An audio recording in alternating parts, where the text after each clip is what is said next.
Welcome to another edition of the Good Outdoors on 99.5 Kicks Country with Steve, Darrell, and Ronnie. It's everything about the outdoors. Take it away, guys. Good morning. Welcome to the Good Outdoors here on 99.5 Kicks Country. Yeah, here we go again. My microphone's messing up. Anyway, it's Tuesday morning, the 18th of June. Man, I'm doing good this morning. How you doing, Steve? Man, I'm excited. They think they found Jimmy Hoffa again. Oh, no, really? Yes, sir. Darrell Sample Jr. was talking about that. Yeah, he's not morning. there. He's in my backyard. Where do they think they found him at this time?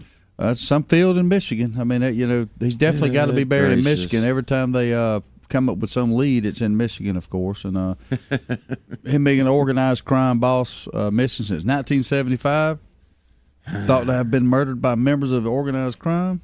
And they've just received some sort of tip, evidently. I hadn't read it all, but I wish they'd find that sucker. Me too. I wish they'd find him and put it to rest and, let it go. Just let it go. Somebody knows. You would think that, somebody would blab, get later in life, about to die, just like, Deep Throat with the Nixon deal. He finally, after all them years, came forward and revealed himself. And I hope that somebody reveals where they buried old Jimmy. So we would just know. We could just put it behind us and he was 62 when he disappeared, and it's just become almost a mythical thing, the search for Jimmy Hoffa, And oh, good gracious! Here, not long ago, they dug up this man's concrete driveway because they thought he was under there, and of course he wasn't. Well, I don't think they dug it up. Actually, I think they used some sort of X-ray devices. And what is the big deal with wanting to find him? They wanting to see how he was killed or something, or is that? I really don't know. I think they want to prosecute him after they find him. I think they just want to find him to confirm his death. I guess Good question. I have no idea. I'm doing some reading. I don't think there's a reward or anything. But I tell you this though, there may not be a reward, but if you knew where Jimmy Hoffa died, you probably got an inside track on how he got there. And they would probably be interested in paying you millions of dollars to interview you, unless you were part of the crime, of course. Maybe we can find him then. Let's go look for him. Yeah. Well, the authorities are the ones that are searching for him. That's who because they want to prosecute who killed him. They want to find out did he kill himself? Did he just go missing? Is he in hiding, or was he murdered? It's up to them to find out. What it is. So it's treated as an FBI cold case. And that's why they keep looking.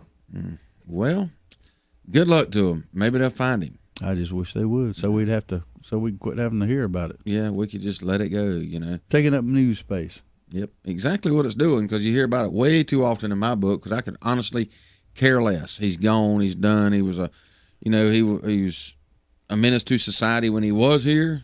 He didn't do good things. So I don't think he was a good statesman. Wasn't a good role model, was he? No, I don't think so. And Chicago, with all their gun laws up there, they had a very bad weekend in Chicago. They had lots of shootings. 6 people were killed and 13 wounded. 36 people. That was just on Sunday. 36 people shot over the entire weekend long. They're not having a good time in Chicago. Maybe if they would wake up and say, "Hey, let's arm our citizens a little more," things would change. What do you think? Man, I don't know. I don't think that we do. When I say we, our side, our pro-gun side, does a good enough job of spreading the word about this violence in places like Chicago that has strict gun control laws. We ought to be shouting it from the rooftops, But you're not going to hear it because you're not going to hear it on NBC, CBS, ABC. Mm-hmm. You may hear it on Fox, but every time there's a bad thing that happens with a gun, you hear it. Mm-hmm. You can't get away from it. And you just don't hear it when, you hear these shootings going on in towns like Los Angeles, New York, Chicago, places, Connecticut now with strict gun laws. You're not going to hear it. Mm-hmm. I was actually watching, and I'm watching it again right now, a video this morning of a fox. Stuck in a jar? Yeah, his head was stuck in a jar over in Russia. And this fox actually got out, he got his head stuck in this jar, literally. He could not get out. He actually approached some hikers on a trail, actually walked up to them and was basically seeking help. And somebody, help me, I'm stuck in the jar. He reached down there and got him out of the back of the neck and pulled his head out, and the fox backed up and run off and kind of turned around and looked for a second and then went on. So he was saying, he was saying things, but that was funny because he actually walked up to him, and that, littering, that's a bad thing. We as sportsmen, we do not want any litter out there in the woods. I mean, it creates way too much trouble for us as sportsmen. But that just goes to show you what happens when you leave things in the outdoors. Animals find it. No Deer doubt. get potato chip bags stuck on their head. Once, twice a year, you hear about that. One just recently, somebody had to help somebody with it. Oh yeah, you've seen pictures of bucks with barbed wire tangled up in their antlers. Buckets stuck on animals' heads and different things like that. It goes right on into you don't want to feed animals in the wild either, as an Anchorage, Alaska man can tell you firsthand. He had been partaking in a few beverages, adult beverages, and they had a barbecue, and he actually took off on his bicycle to go ride around and carried some barbecue with him and run up on a black bear. Ooh. And gave the black bear some barbecue. And the black bear ate it. He said then he wanted more. He wanted a little bit more, so he gave him a little bit more. And he ate it. And I think he wanted to take the whole sandwich from the guy then, and he pretty much jumped on him and took it. Well, good thing he didn't want a man sandwich. He didn't. He gored the man and bit him. And the man was kind of, when they found him, he said the man wasn't terribly coherent. He was unsure where the attack actually happened. He was treated for puncture wounds and scratches at the Anchorage Hospital. And they're still trying to sort out what happened. There were no witnesses to this attack, and the man struggled to convey what happened when a trooper spoke with him.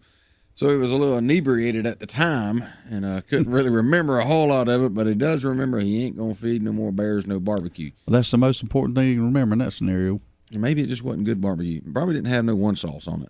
He could have ordered him some grilled meatloaf wrapped in bacon and glazed with Dr. Pepper. Nah, I saw that. Does that sound good, Darrell Simple Jr.? Nope. No. Glazed in Dr. Pepper? That sounds something like that. That sounds like it would grease your heart real good. No, the only thing Dr. Pepper's good glazed on is some good old steak. I ain't going to waste a good Dr. Pepper on steak. You don't say that until you try it. Cooking is a good thing. There's a lot of, I don't know, people use sodas in cooking, help break down the meat. But what all's in that one? Bacon Wrapped meatloaf.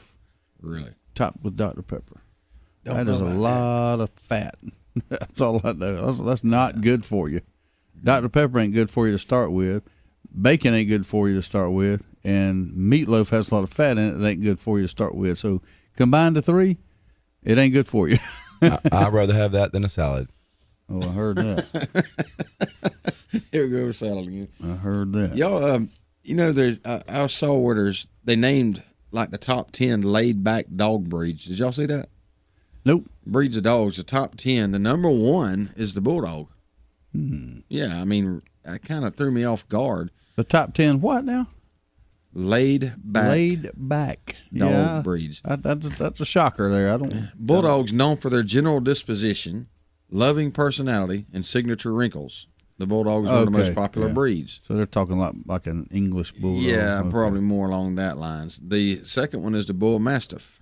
Well, the one that just ate the kid. Exactly. That's where I'm going with that. Those two right there are fighting dogs to me. The bull mastiff just mauled a little boy. Then you got the pug, and I can see the pug. The Chihuahua. Now I ain't never seen no laid back, looks like a rat on acid dog. Chihuahua. Ooh. I can't stand a Chihuahua. Just bark 90 to nothing, nipping at your dang heels all the time. So how I can't think about it. And then that reminds me of a story. I guess I'll tell it. I'm gonna tell it since I didn't do it. I witnessed it, but I didn't do it, and I don't condone it, and it's not a good thing here. Did but I do it? It sounds worse than it. No, you didn't. Okay. Most of your stories I cannot tell on here, but it sounds worse than it was, but it wasn't. I used to be in the insurance business, and my staff manager Tim Turner from Mon-Fri, good friend of mine. We used to fish and do a lot of things together. But he was about once every 4 or 5 months they'd do an audit. They'd go around and check behind you to make sure you were marking their people's policy right, collecting the correct amount and everything. And there's this one lady over in Boston, Georgia, that had we called them ankle biters, had a little Chihuahua dog like that. And I mean, he never got used to me. From the time you knocked on the door, he was just, and you had to talk over him. You sit there and he's nipping at your ankles, just driving you nuts for 10 minutes. It was just 10 minutes of pure hell in there. And Tim knew it, and he goes, man, we got to go over to what's-her-name's house, and deal with this dog, So we go in there. He carried a Barlow pocket knife or something similar to that. And that dog was just, I mean, he was just over, just wouldn't shut up, just snipping at his ankles and this, that, and the other. And the lady sat us down on the couch, and she always went back there to her bedroom and got her little policy folder there, a little blue folder. Mm-hmm. And while she was in there and the dog was in there just yap. And Tim took his Barlow knife out, didn't open it up or nothing, but he meant to try to just kind of tap him on top of the head to say go on. And he evidently the dog kind of lunged up when Tim was going down with a knife, and it popped him pretty good on the head. And that dog went, yeah, and he just did that for 5 minutes, and the lady come running, Lord, what happened to you, Tootsie? What's wrong? And we were sitting there trying to hold our laughter in, and the lady's going, what, did y'all see anything? No, we didn't see anything that happened. We had to deny it. That dog was raising cage, son. He was, but after that, he didn't bark at us no more. Yeah, he left y'all alone, didn't he? He left us alone. Well, that's why I can't understand. I've never seen just a laid-back Chihuahua. Then you got a French Bulldog, and I can understand that. A Pekingese, yeah, they're kind of laid back. And a Cavalier King Charles Spaniel, I ain't got nothing to say about that one. A Chow, I'm kind of mixed emotions on Chows because I've seen some mean Chows. I mean, really, really mean ones. Then a Skye Terrier and a Shih Tzu. So, I can understand a Shih Tzu, but some of these on this list as a laid-back dog, I just kind of have to tend to. Was a Labrador Retriever on there? No, they were not, and that's very uncharacteristic. I guess you'd have to define laid-back because I'm totally confused at that list. They don't do it in there, but hey, we're gonna run off to our first break in the morning. We'll be right back here on the Good Outdoors. Here we go again. Every time there's a food plot to be planted, Darrell's nowhere to be found. You see him, Ronnie? He's probably in the truck eating a dang sandwich. I'm sitting right here by this tree, and they don't even see me. Man, that Real Tree AP was designed to blend hunters with their surroundings, not hide them when it's time to work. I'm so hidden, the scooters can't even find me. Okay, Darrell, come on. We got to get this stuff planted. What's that? Hey, stop it. Real Tree. It's so real, a coyote might pee on it. Serves you right, you slacker. The grill might be in storage, but that's what campfires are for. And the backyard party is on hiatus, but that's because everyone is tailgating. Only the seasons change, tastes don't, and when you've got Bud Light Lime, you don't need summer to have a good time. It's the superior drinkability of Bud Light with a splash of 100% natural lime flavor. Look for a Bud Light Lime and find your summer state of mind anytime. It's in the lime. Anheuser-Busch Bud Light Lime flavored beer, St. Louis, Missouri. What in the world is that noise? Sounds like the transmission's about to come out of my truck. Transmission? Sounds like Alien versus Predator under there. Let's get it to Ronnie at Eagle Auto Repair. Ronnie, I got a problem. Problem? It sounded like Superman fighting the Incredible Hulk. No, it was worse than that. Come on, man. This is for real. I ain't got the money to be fixing no big problem. Chill out, dude. You're at Eagle Auto Repair. You know we'll fix it right and as inexpensive as we can. We only use quality parts, and my guys are some of the best trained technicians in town. Yeah, but can they stop a fight between Godzilla and King Kong? Because I'm betting that's what they're going to find under there. Eagle Auto Repair. 321 Lakes Boulevard, Lake Park, Georgia. Jones Welding and Industrial Supply has been serving South Georgia and North Florida for over 3 decades. With 9 locations in the South, Jones Welding and Industrial Supply is a full-line distributor for all welding and industrial supplies. The Jones mission is to provide quality products at a competitive price in order to supply the best service available. Jones Welding and Industrial Supply has built a reputation for good, honest, old-fashioned service. For a location near you, visit www.joneswelding.com. Jones Welding and Industrial Supply is a proud supporter of the Good Outdoors. It's that time of year. People everywhere will be scrambling to find somebody to take care of filing their taxes. Fast Tax and Bookkeeping at 1407 West Hill Avenue, Suite Q has a quick turnaround time and the knowledge to prepare your taxes properly, making sure you are getting what's due. With $25 1040 EZ filings, electronic refunds in a flash, military and college student discounts, and fast and friendly service, drop by and see Lisa Griffiths and the gang at 1407 West Hill Avenue, Suite Q, or give them a call at 229-253-0181 to schedule an appointment. So you need a car, truck, or SUV? Look no further than Midway Auto Emporium at 4189 Bemis Road, Valdosta, Georgia. Cameron and Melissa Tucker has been serving the Valdosta area for over 7 years now. They are a family-owned and operated local business with hometown values and still believe in handshake deals. With a great selection of used cars, trucks, and SUVs, with a Carfax report on every one of them, along with bank financing at all credit levels and interest rates as low as 1.85% with approved credit. 4189 Bemis Road, or visit their website at midwayautoemporium.com. You're listening to The Good Outdoors with Steve, Darrell, and Ronnie on 99.5 Kicks Country. Now, let's get back to the fun. Good morning. Welcome back to The Good Outdoors. We kind of talking during the break, got away from us again. Man, time flies when you're having fun, don't it? Mm-hmm. Trying to pull this article up here. Yesterday, I heard this actually on the news, and then I pulled it up this morning. 10 defendants sentenced for illegal hunting and related offenses. And they were sentenced Monday in U.S. District Court for illegal hunting activities involving black bears and other wildlife and related offenses. And this was an undercover operation. The result of the operation was called Operation Something Brewing, a multi-agency initiative focused on the illegal poaching of bears and other wildlife in North Carolina and Georgia. They actually had illegal high fence places for bears. And they stuck it to them pretty good. A lot of them pled guilty. So, one count of hunting feral swine at night in North Carolina. 30 days in prison. I mean, there's a lot of stuff. There's so many people here named, but it was a ongoing investigation, and they socked it to them now. Man, they ought to. You can't do that. And running a hunting service without a permit. Running a hunting guide service on national forest land without a permit. That was that was pretty bad there. 15 days in prison. Hunting and fishing licenses were revoked for a period of 2 years. So they busted a lot of people doing this, and I'm glad of that. I'm glad they set an example, by doing, getting these people. It was a long, drawn out process to. Ooh, you know what? I've actually got one here, Steve. The last person in here was Brian Quacca, 41, of Groesbeck, Texas. He was hunting in the thing? Well, he was pleaded guilty to one count of using National Forest Service for commercial purposes without the required permit on May 25th, 2013. I don't know if it's the same one. You'd think it was. He was ordered to pay a fine amount of $1,500. In addition, he was ordered to pay a $10 special assessment fee and a $25 administration fee. It doesn't say, that's the same one. But seems to be about got to be, ain't it? Yeah. For there's not many Quackers there. For those of you who do not know who Brian Quacca is, one Brian Quacca is the Pig Man.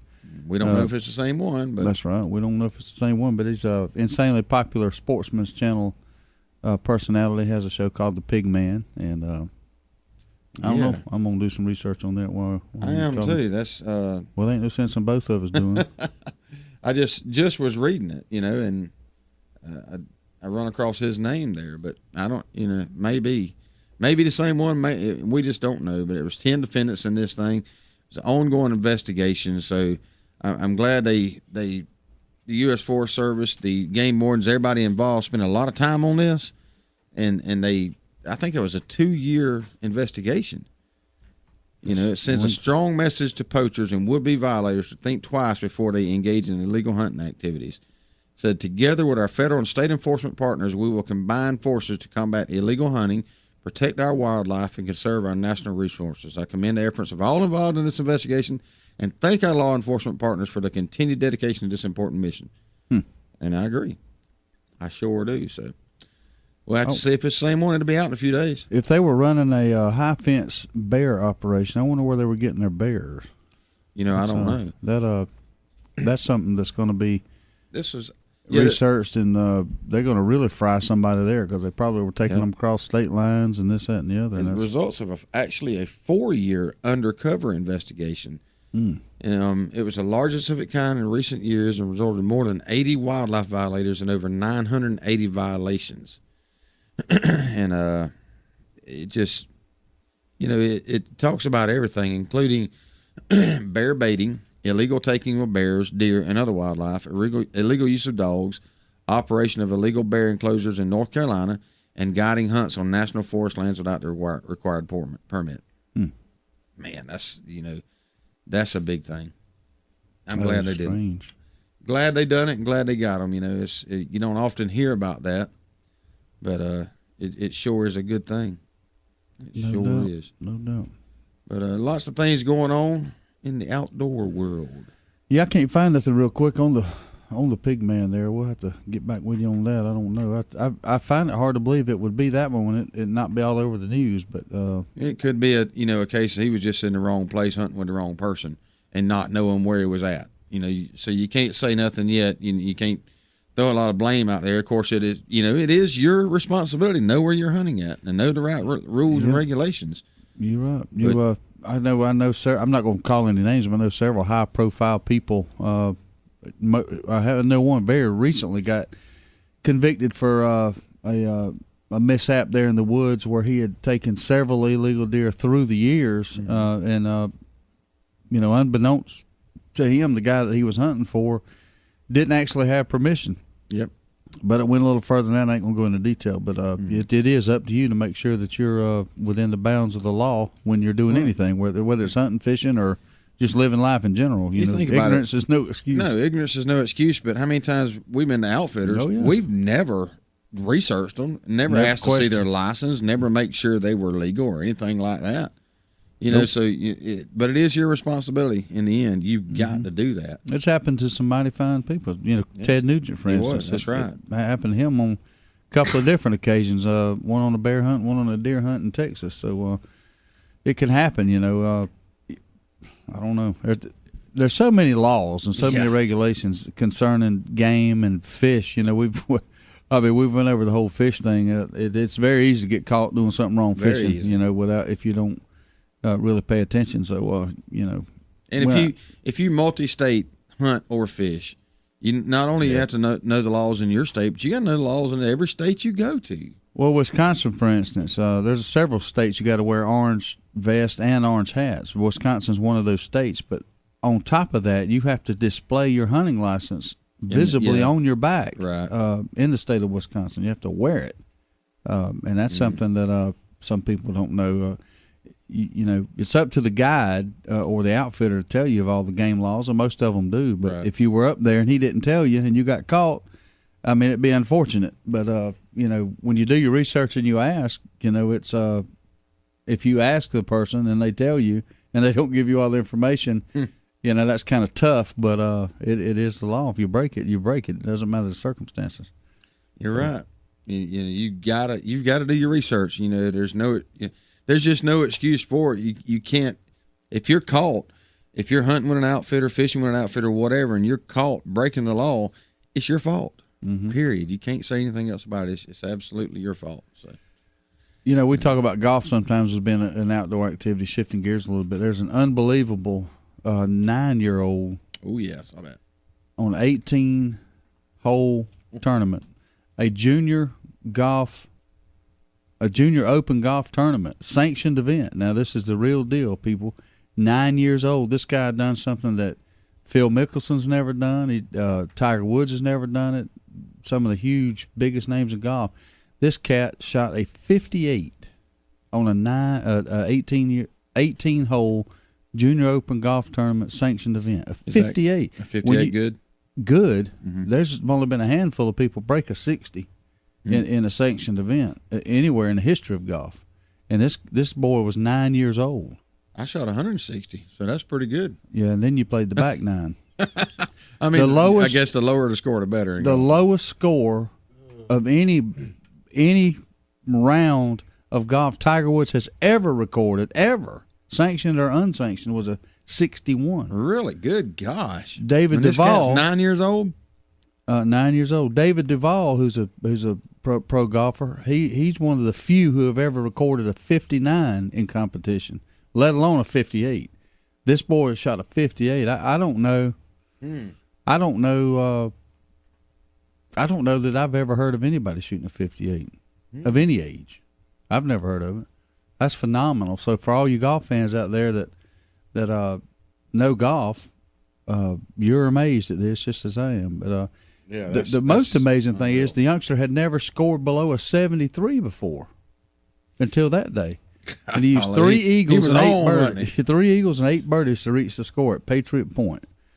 Wow. He was on that day. That's all you can say. He had a good day. I'm going to go out on a limb here and say that the young man at 9 years old has reached the pinnacle of his golf career because he will never, ever, ever top that. He probably, I mean, the odds of him ever breaking 60 again are probably 10 times worse than hitting the lottery, to put it in perspective. Unbelievable. He'll have a better chance of hitting 2 back-to-back hole-in-ones than he will to ever shoot another 58. Yeah. Golly, that's amazing, to do something like that. I hope he goes on and has a great professional career. You never know if he will or not, though. He may not even, if he's never broke a 73 before that day, he may not ever even play pro golf. Who knows? But for one day in his life, he was on. He had it dialed in. Great outdoor activity. Yes, I heard of another good outdoor activity coming about us is the Pop Warner Football League. I heard that too. Yeah, I did. Yeah, sure did. That's going to be a good thing. It is. It's I think you got boys club football. I guess the Y or the Parks and Recreation still does it. So another league coming to town is probably a good thing. It's a good competition there among the leagues. So. Yes, sir. Real I know good. Pop Warner's. A lot of NFL players played Pop Warner football back in Texas. That's where I think that's where it originated. Mm-hmm. So that'd be a good thing, for people around this area. Football is huge. I actually heard that Valdosta High School actually went and played a 7-on-7 tournament. I think it was. Yeah. And won it. Yeah, I saw something in the paper about it. I don't know if they played one weekend that they didn't keep scoring, and I think they were going up to Burns or Bynes up in South Carolina or somewhere. Mm-hmm. Past the one, there was a prestigious passing tournament. As a matter of fact, some of the best passing teams on the Eastern Seaboard was there. So if they won that, they did really good. They sure did. Hey, we're going to have to take another break here on the Good Outdoors. Come back with lots more stuff. We got lots of things to talk about. I'm going to touch on some deer hunting this morning because it's getting close to that time again. But we'll be right back here on the Good Outdoors, so y'all stay tuned. There's only one place in Valdosta if you want the freshest seafood in town. It's Bubba Jack's Crab Shack at 1700 West Hill Avenue. They got wild Georgia shrimp cooked about any way you could want it. Fried, peel and eat, grilled or buffalo style. They got a Wednesday night oyster special at $7.99 a dozen, and that ain't no mistake. $7.99 a dozen, Wednesday night only. Bring the kids with you, and if they don't eat seafood, get them some chicken tender baskets or hamburger hot dog. And do not forget to try the fresh cut, hand-dipped onion rings at Bubba Jack's Crab Shack, 1700 West Hill Avenue, Valdosta. Val Optics on Patterson Street in Valdosta, Georgia has been providing 1-hour service for 25 years. From eyeglass repair to eye exams conducted by one of 2 on-site optometrists, Val Optics is there for all of your eyesight concerns. There is no need for an appointment, and most insurances are accepted. Val Optics also accepts outside prescriptions. So if you need eyeglass repair or an eye exam, stop by Val Optics at 601 North Patterson Street, Valdosta, Georgia. 25 years in business says it all. Service. It's a very simple word, but you'd think it's French. At Deep South Sanitation, our service will never be questioned. We are there when we say we'll be there. If there's a couple extra bags by the can, we pick it up. Deep South Sanitation don't care if the lid won't close. All the more reason to dump it. If you're elderly or disabled, the Deep South Sanitation team will get your can, dump it, and put it back. If trash blew out, we don't leave it, we pick it up. Keep the money you pay for sanitation services local by supporting Deep South Sanitation, a locally owned business. Call Carrie Scarborough today at Deep South Sanitation, 229-559-0200. Hey, this is Judd with T3 Outdoors. T3 Outdoors is Valdosta's newest Blue Buffalo dog feed dealer. We also carry 50-pound, 13% sweet feed for $8.99. But hey, feed isn't all we do at T3 Outdoors. We have one of the best selections of guns in town at some of the best prices. We buy, sell, trade, and consign guns daily. Last but not least, archery season will be here before you know it. We are Valdosta's exclusive Hoyt and Bowtech dealer with 2013 packages starting under $650. Please visit us at t3outdoors.com to learn more today. Hello, everyone. Dim the lights. Let's do this. Let's get to it. Let's go. Introducing the winner of Austin's Idol and receiving a $1,000 Austin's gift card, Mr. Steve Seller. If you want a steak, a salad or fish plate, maybe drink a beer with a friend. Come in as you are. It ain't just a bar at the SEC. The good times never end. A basket full of peanuts, and the best part is it's an addiction you never have to quit. If you need a break, come along with me to Austin's Cattle Company. Oh yeah, to Austin's Cattle Company. Austin's would like to thank everyone that participated in the contest and helping Austin's to remain an addiction you never have to quit. Congratulations to our winner, and thank you from Austin's Cattle Company. It's the Good Outdoors on 99.5 Kicks Country. Now, let's get back to the fun, talking about everything to do with the outdoors with Steve, Darrell, and Ronnie. Yeah, welcome back to the Good Outdoors this morning, man. I tell you what, you got hot again yesterday, but I think we're on a cooling trend now. Just the low 90s. The rest of this week, not going to be near as bad. How do you think? You know how you sometimes go out fishing and you, especially in the ocean, you know, you're down there fishing and you get a bite and you start reeling in, you got the fight going on and you don't know what it is. Yeah. Well, there's a fisherman down in Florida reeled in a $2.5 million wad of cocaine. Oh, really? Five fishermen on a commercial expedition 2 to 3 miles off the coast of Destin, Florida, on Wednesday found 25 kilos, 55 pounds of cocaine floating in the water, worth an estimated $2.5 million before handing it over to authorities. Golly. Wow. $2.5 million. How could something that only weighs about the size of a sack of corn be worth $2.5 million? That is insane, man. That's crazy. But you know, there's probably no telling how much is out there floating around in the ocean like that. That'd be my luck. If I was a drug dealer, it'd be my luck. I'd lose my bounty out there in the sea. Me and you both. Yeah. The West Virginia teen that was in the news here a while back for wearing the NRA shirt to school. Yep. Now facing a year in jail over wearing the shirt. Really? A West Virginia 8th grader who was suspended from school for refusing to change his NRA T-shirt faces up to 1 year in jail and a $500 fine after being formally charged with obstructing an officer. Jared Markham, 14, appeared before a judge Monday and was hit with formal charges that carry a maximum $500 fine and up to a year in jail. The Logan County Police Department initially claimed that Markham was arrested April 18th for disturbing the education process and obstructing an officer. His father said that officers even went as far as threatening to charge Jared with making terror threats. In my view of the facts, Jared didn't do anything wrong. Ben White, Jared's attorney, told WTRF, I think Officer Atkins could have done something differently. So just to be clear, he wasn't actually charged with wearing the shirt. It was his actions that ensued after he was confronted about taking the shirt off that got him in trouble. Well, the whole point is that she never had to been asked to take the shirt off. No. That's guarantee that's his stance. Oh, of course, and it should be a stance. But at the same time, you cannot show your hiney when the authorities tell you to do something. That's just the bottom line. Speaking of which, I witnessed something very similar at a local eating establishment last night. One of the few times that I've been actually nervous in a situation like this. We were at a local place eating, and pretty large group of folks came in, and we were at I'm not going to name the place, but we were at the it was a buffet. So when we saw them coming in, we said, well, we're going to get back up there and load our plates up, so we won't have to be waiting. So we got up there and got some more, sat down, and it was a pretty large group. Like I say, probably 15 to 18 people, a family. Mm-hmm.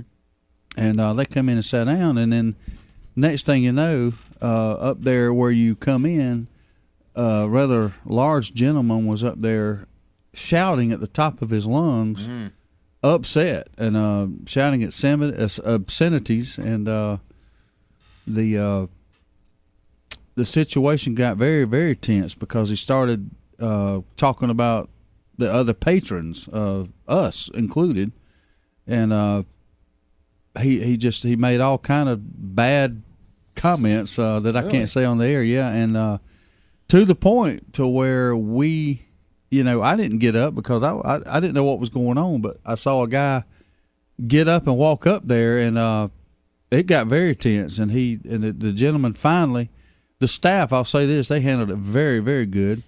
And let him rant and all. Anyway, he left, and I honestly felt uncomfortable to the point I thought, well, I kept watching outside to see if he was going to go out there and get a gun and start shooting. That's how violent.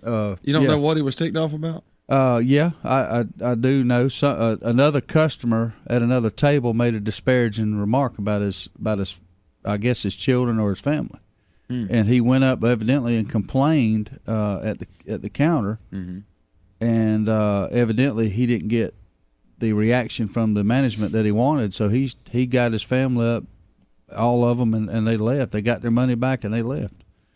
Wow. It was oh my gosh, it was the most uncomfortable situation I've been in. I'm sitting there with my wife and 2 children and unarmed, and I'm thinking, I need this is where I need my carry permit. It's an absolute shame that we have to live that way now, to me, that you have to be worried that some idiot, and I'm not calling this guy an idiot by no means because he didn't do it, but you have to be worried about some idiot walking back outside, getting a gun and coming back in, being that angry and that mad, or it ain't got to be a gun, baseball bat, whatever, but flipping out in that style. It's a shame we have to live that way. I don't know what was said.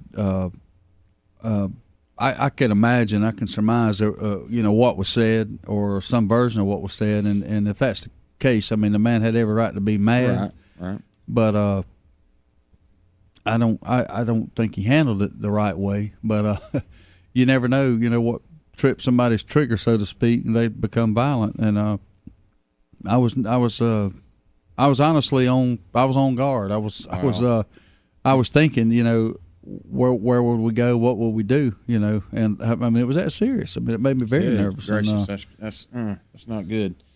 Never had that in 46 years happen. I've seen people mad, at a restaurant before and get loud, but I've never seen anything like that. I mean, that man, a lot of times, I mean, I'm one that'll walk up to somebody, hey man, is it really worth all this? Please calm down. There's children in here. But this is one of those situations where this man was over the edge, and I knew not to say nothing to him.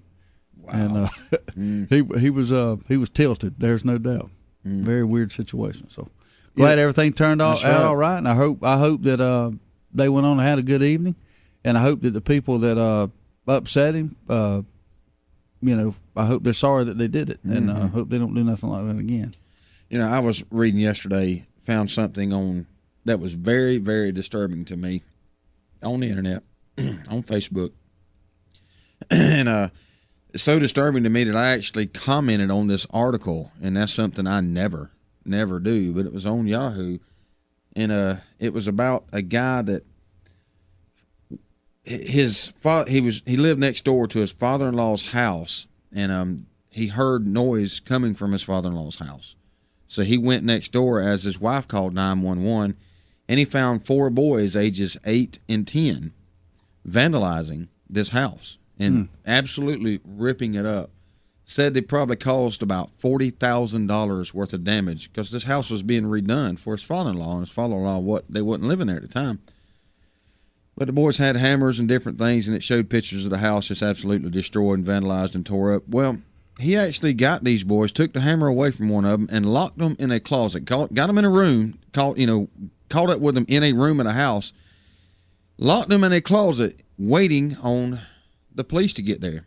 That's great, fine. I have no problem with that. He kidnapped them. The problem is now this guy faces jail. Yeah, he kidnapped them for child endangerment. You know what he should have done? He should have took his belt off right there, all 4 of them kids, and spanked their rear ends. Turned them over his knee, or went outside and got a switch and busted their butts. Then dragged them by the ear to their parents. What do you think would have happened, me and you growing up, if we would have done that, and a man come in the house and called us? He could have tore our rear ends up and took us to daddy, and then daddy tore our rear ends up again. But no, that's not what's happening here. This guy faces jail time for child endangerment or child cruelty, whatever they're calling it. Ridiculous. Sickening. Not the boys in trouble. I'm sure the boys are in trouble too. But the man getting charged for that? I mean, really? That is ridiculous. Hey, we got a call coming in this morning. Let's take it right quick. Good morning, caller. You on the Good Outdoors? Hey. What's up? Yeah, that kind of upset me, what he was talking about. I agree 100%. Yeah, they need to tear them kids up, don't they? No discipline running rampant in the neighborhood. They should have hit them with the hammer. took it on the kneecaps. Yeah, he gets in trouble for that, but yet these parents that let their kids drink and get smoking and weed and all that, nothing comes their way. Nope, you're right. Mm-mm. I'm sure, like Darrell said, they got probably, I don't know, they probably didn't get in any trouble. Their parents probably just said, they were just being boys, they were just being kids, but that's the problem. Some of the parents actually said he went too far. The parents of the kids now actually said he went too far by holding them in a closet. Really, I mean, they were in a closet for 10 minutes with him standing outside. They had each other in there. Really, I mean, what in the world did it hurt? I don't see the charges sticking myself. I don't think either. A judge. I'd carry it to court. If I was a judge, I'd throw that one out so fast it'd make your head spin. Said the kids were traumatized. Really? Now I'll show you traumatized with a belt, buddy. I was about to say, if I did that, I'd be traumatized too by my mom. Your mom would skin you. Your mom would skin your hiney, wouldn't she? Yeah, she still would. Oh yeah, no doubt. One person commented. He says, "Well, here in Texas, I'm pretty sure you could actually smack them with a hammer and get away with it." Yeah. But I don't condone that. But it made me just plumb sick. Reading that article, knowing he's facing jail time. But, Hey, David, huh? I've been spanked before. Yeah, it works. Oh yeah. Me and Steve were spanked when we were kids growing up, but we were never abused. Never. Yeah, my mom and I don't get spanked every day. I mean, I've had one in 2-3 years. So, I mean, it has to work. Yeah. Oh, yeah, it works. Appreciate you calling in, David. Have a good day, buddy. All righty, y'all too. All right, later. Yeah, that was. Yeah, He's always got to throw that Go Gators in there, don't he? Yeah, it's disturbing to me because one person on here actually commented and said, "Look at the damage in the pictures of this house that these kids do. Don't you actually think they could lie about what the man, if the man threatened them?" Really, I don't know the man. Never have seen him interviewed or anything. I don't know if he threatened them with a hammer. It doesn't matter. It really doesn't matter to me. Threaten my kid with a hammer. I want you to get the point across to my kid that what he done was wrong. $40,000 in damage, and the reason was because earlier in the day, the wife had told the kids to get off their property because they were probably up to no good. Say, hey, how about leaving? I don't know the whole gist of the thing, but I don't really care if one of my kids are caught. If you catch one of my kids vandalizing the house, lock them in the closet till the cops get there. I don't care. Yep. Go ahead. Oh, don't call the cops. Call me. Yeah, call the cops and call me because I'll bust their rear ends and take them to jail. Anyway, we're going to take a break here on the Good Outdoors. We'll be right back. With over 40,000 machines in the field, the pro's choice is Dixie Chopper. Be a pro. Buy a chopper. Built right here in America with one simple goal. Build a mower that cuts more grass and doesn't break when you use it. Be a pro. Buy a chopper. With Chopper's price, performance, and reliability guarantee, make the smart choice. Be a pro. Buy a chopper. We're running out of time. We're drawing the line. This is our battle cry. Huntin' is Good TV is an action-packed hunting show with a mission to secure our hunting heritage. Join Steve Nichols, Trey Weatherington, and Neil Armati each week as they hunt across the U.S. and Canada with pro athletes, actors, wounded warriors, kids, and regular old Joes who know hunting is good. Huntin' is Good TV airs on Pursuit Channel and is available on Dish Network Channel 240 and DirecTV Channel 604. For more info, visit huntingisgoodtv.com and follow on Facebook at facebook.com/HIG TV show. You can also use your high-speed internet connection to watch online by logging on to filmon.com at the airtimes posted on our website. And remember, hunting is good. This is our battle cry. Justamere Farm is a full boarding, training, and lesson facility conveniently located on Valdale Road in Hayhire. Justamere Farm offers a facility like no other in the area with many amenities to meet all your equine needs, whether it's riding, training, or boarding. If riding is your passion, Justamere has you covered with an indoor arena, a large lighted outdoor arena with an alleyway, a large jump course arena, a round pen for training, trails, and access to dirt roads. Private and shared lessons are available, so give Justamere Farms a call today at 229-460-2331. So, Dawson, is Dad still ill about you calling him out on his shooting ability? I don't think so, but I have seen him on the range a lot more lately. Dad always says practice makes perfect. That's what he says, but I don't think it works for adults. Why do you say that? Well, from the look of the scorecard, it's making it worse. Dawson, bring me some more shotgun shells. Okay, Dad. If you need some practice, come by Southwind Clays and Quail on the Quitman Highway just past the river headed towards Quitman. With a top-notch clubhouse, a 5-stand, sporting clays range, as well as a rifle and pistol range, Southwind has what you need to succeed. World-class quail hunting is also available with some of the finest bird dogs around. Dad sure shoots a lot. Yeah, if he keeps this up, Mom's gonna be mad. Why is that? Because he's spending all Mom's shopping money on shotgun shells. It's the Good Outdoors on 99.5 Kicks Country. Now, let's get back to the fun, talking about everything to do with the outdoors with Steve, Darrell, and Ronnie. Welcome back this morning to the Good Outdoors, man. We talking a little bit about everything, covering some sad happenings in the world about the man being charged with child endangerment. And then Chris Turner chimed in on Facebook and said they should have beat those kids because it's stupid what society has come to. And yeah, they should have beat them with a belt or anything. I mean, just wore their rear end out. Public whippings ought to be reinstated, like over in, was it Japan or China? They cane them if they get caught doing something. They put them out in the public and they whoop them with a cane, and that'll deter some crime there. I think we got another call coming in this morning. Good morning, caller. You're on the Good Outdoors. How are you? I'm all right. How y'all doing? We're doing good. How are you? I'm all right. You know, with those kids, if they start putting the parents in jail, yep, and they start making the parents pay for the damages, the parents will start saying whip their tail. Yeah, well, I can guarantee you that the parents will have to reimburse them for the damage that they caused there due to their age. So you're still responsible at that age. But you're right. I mean, they need to make a statement. They need to make a what do you call an example out of them. Yeah, I mean, my mom used to use switches and belts on us, but like we never had to go to the hospital or get stitches or nothing. You were never abused, were you? It don't matter where you were. If you were in Walmart, Publix, the grocery store, or wherever, you'd get your tail tore up if you needed it, and nobody would say anything. Nobody would say like if you was out and you did something, whoever caught you would whip your butt and then take you home, and you'd get another whipping. Amen. Yep, that's right. Amen. So. Anyway, I agree with y'all. Yeah, times are changing, or have changed. I remember several years ago, I was in town, and one of my kids done something, and I jerked them up and smacked them on the rear end real good, and some older lady standing over and looking at me like, you know, you should be shot for that. I said, lady, what are you looking at? She just turned around and went on. Well, I want to smack her on the butt, too. I just whipped her tail last weekend because she was out there acting stupid in public, and I'm not going to have that. You're going to act like you got some sense, and she's 26, and I still whipped her butt. I hear you. You may have the award for whooping the oldest butt. I don't think so. I got one when I was 30.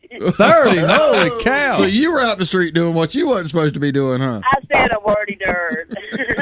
Oh, yeah. I'm trying to think.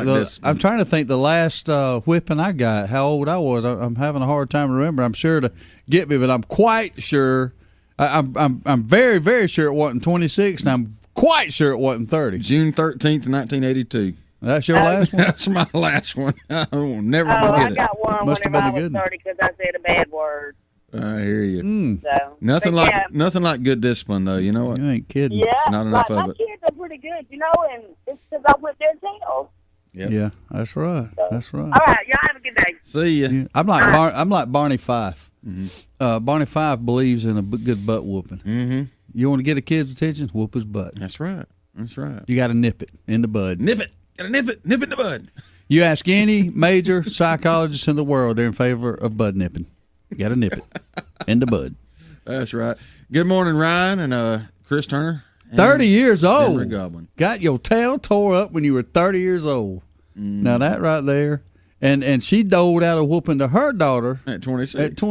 Yes, sir. If anybody can top that, 229-253-0995. We're going to have to come up with something very, very special for you. I don't know what, but because your kid was out there doing wrong, that's why it was done, not just because you whipped his butt or nothing like that. But I tell you that I've got some children in that age range. I got one that's 21. I got one that's about 24. I got one that's about 26 or so. I mean, I think I'm gonna call them up and say, "Listen now,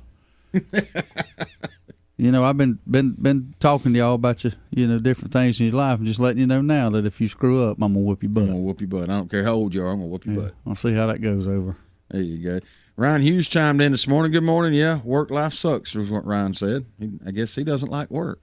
Well, doesn't like working the night shift, I'm sure. And then Demery Godwin. Good morning, Demery. I know he's on his way to work. Gonna get you. I bet his poor old head's getting burnt. Probably. He ain't wearing a hat. He Demery, is your head feel all right? That big old chrome dome of his get fried. There you go. Hey, let's take this call right quick. Morning, caller, on the Good Outdoors. Good morning, fellas. What's going on? Not a whole lot, man.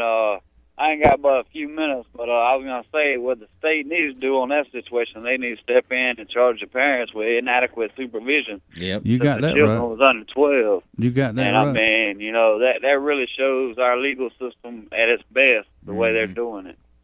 Oh, yeah. I couldn't be the district attorney that's trying to charge them kids. I could not be him. I mean, that right there, it sounds like the parent is actually trying to cover it up so they can get out of paying what their child costs, but they ain't gonna get out of that. They ain't gonna get out of it. They ain't. All right. Well, fellas, I just want to holler at you real quick. Let me jump back to work, man. All right, appreciate it. Be careful. All right, man. Mm-hmm.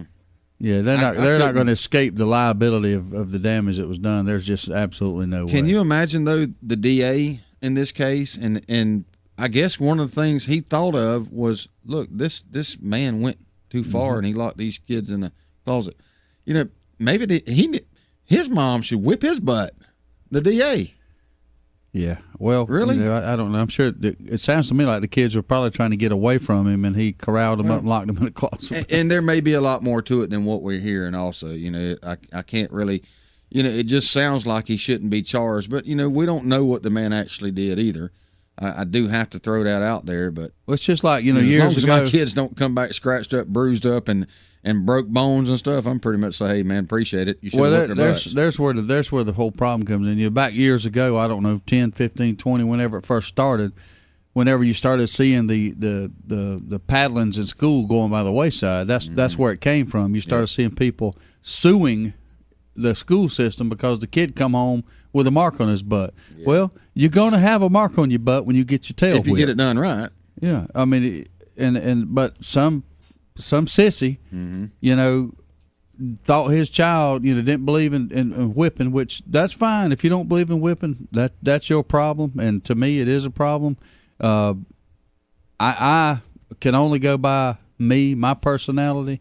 If growing up, if I thought the worst thing that could happen to me was go stand in the corner or take a timeout, I'd have done more. I'd be in jail right now. I'll be honest. And my kids, I mean, could you see Charlie? If I didn't tear his tail up, could you see me just putting him in the corner? I mean, he'd be out of control. Yep. I know a lot of kids. I whooped his butt last night. Anyway, we got a call coming in. We'll take it right now. Good morning, Carly on the Good Outdoors. How are you? All right, my man. How's it going this morning? Oh, it's going good. Ray trucking down the highway. I hear you, Ray.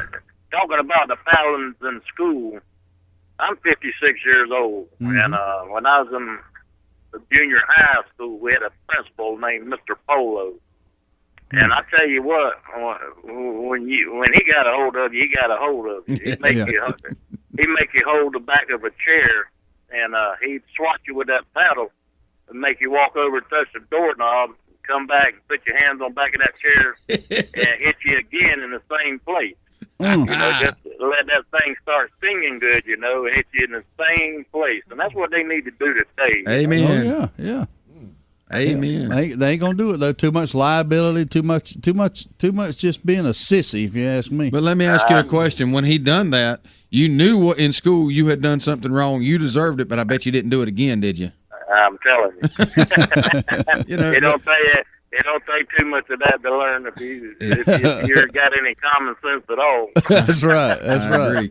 You might have been spanked, but you didn't feel abused, did you? No, I didn't. Yeah, thank you. I didn't think so, man. It needs to be more of it. We appreciate you calling in. All righty. Appreciate it, Ray. Yep. That had me screaming in my seat over here just thinking about those paddles I got in school. 229-253-0995 is the number to call. Mr. Emmanuel in middle school, son, lit me up. You know, man, I remember it well. There's a lot of It was only one time. principals that could whoop David Troy. Oh God, he could light you up. Mr. Booker, he could. Booker could. All of them were bad. You know, Coach George, Noel George, he's got the prize for hardest whooping I ever got. It wasn't but one lick. Like come off the ground, didn't it? Oh yeah, it was a bad one there. I think he got his kicks out of that. Oh, I guarantee you. But you know, there just needs to be more of it. That's the thing. Just needs to be more of it all the time. Yep. Got a shark attack out here where a Texas teen is in stable condition after he tore a shark off his leg while swimming in waist-deep water at a beach just south of Houston. 15-year-old boy who was not named was flown to a local hospital by medical helicopter after the shark bit him on the leg and hand as he swam with friends from a church group.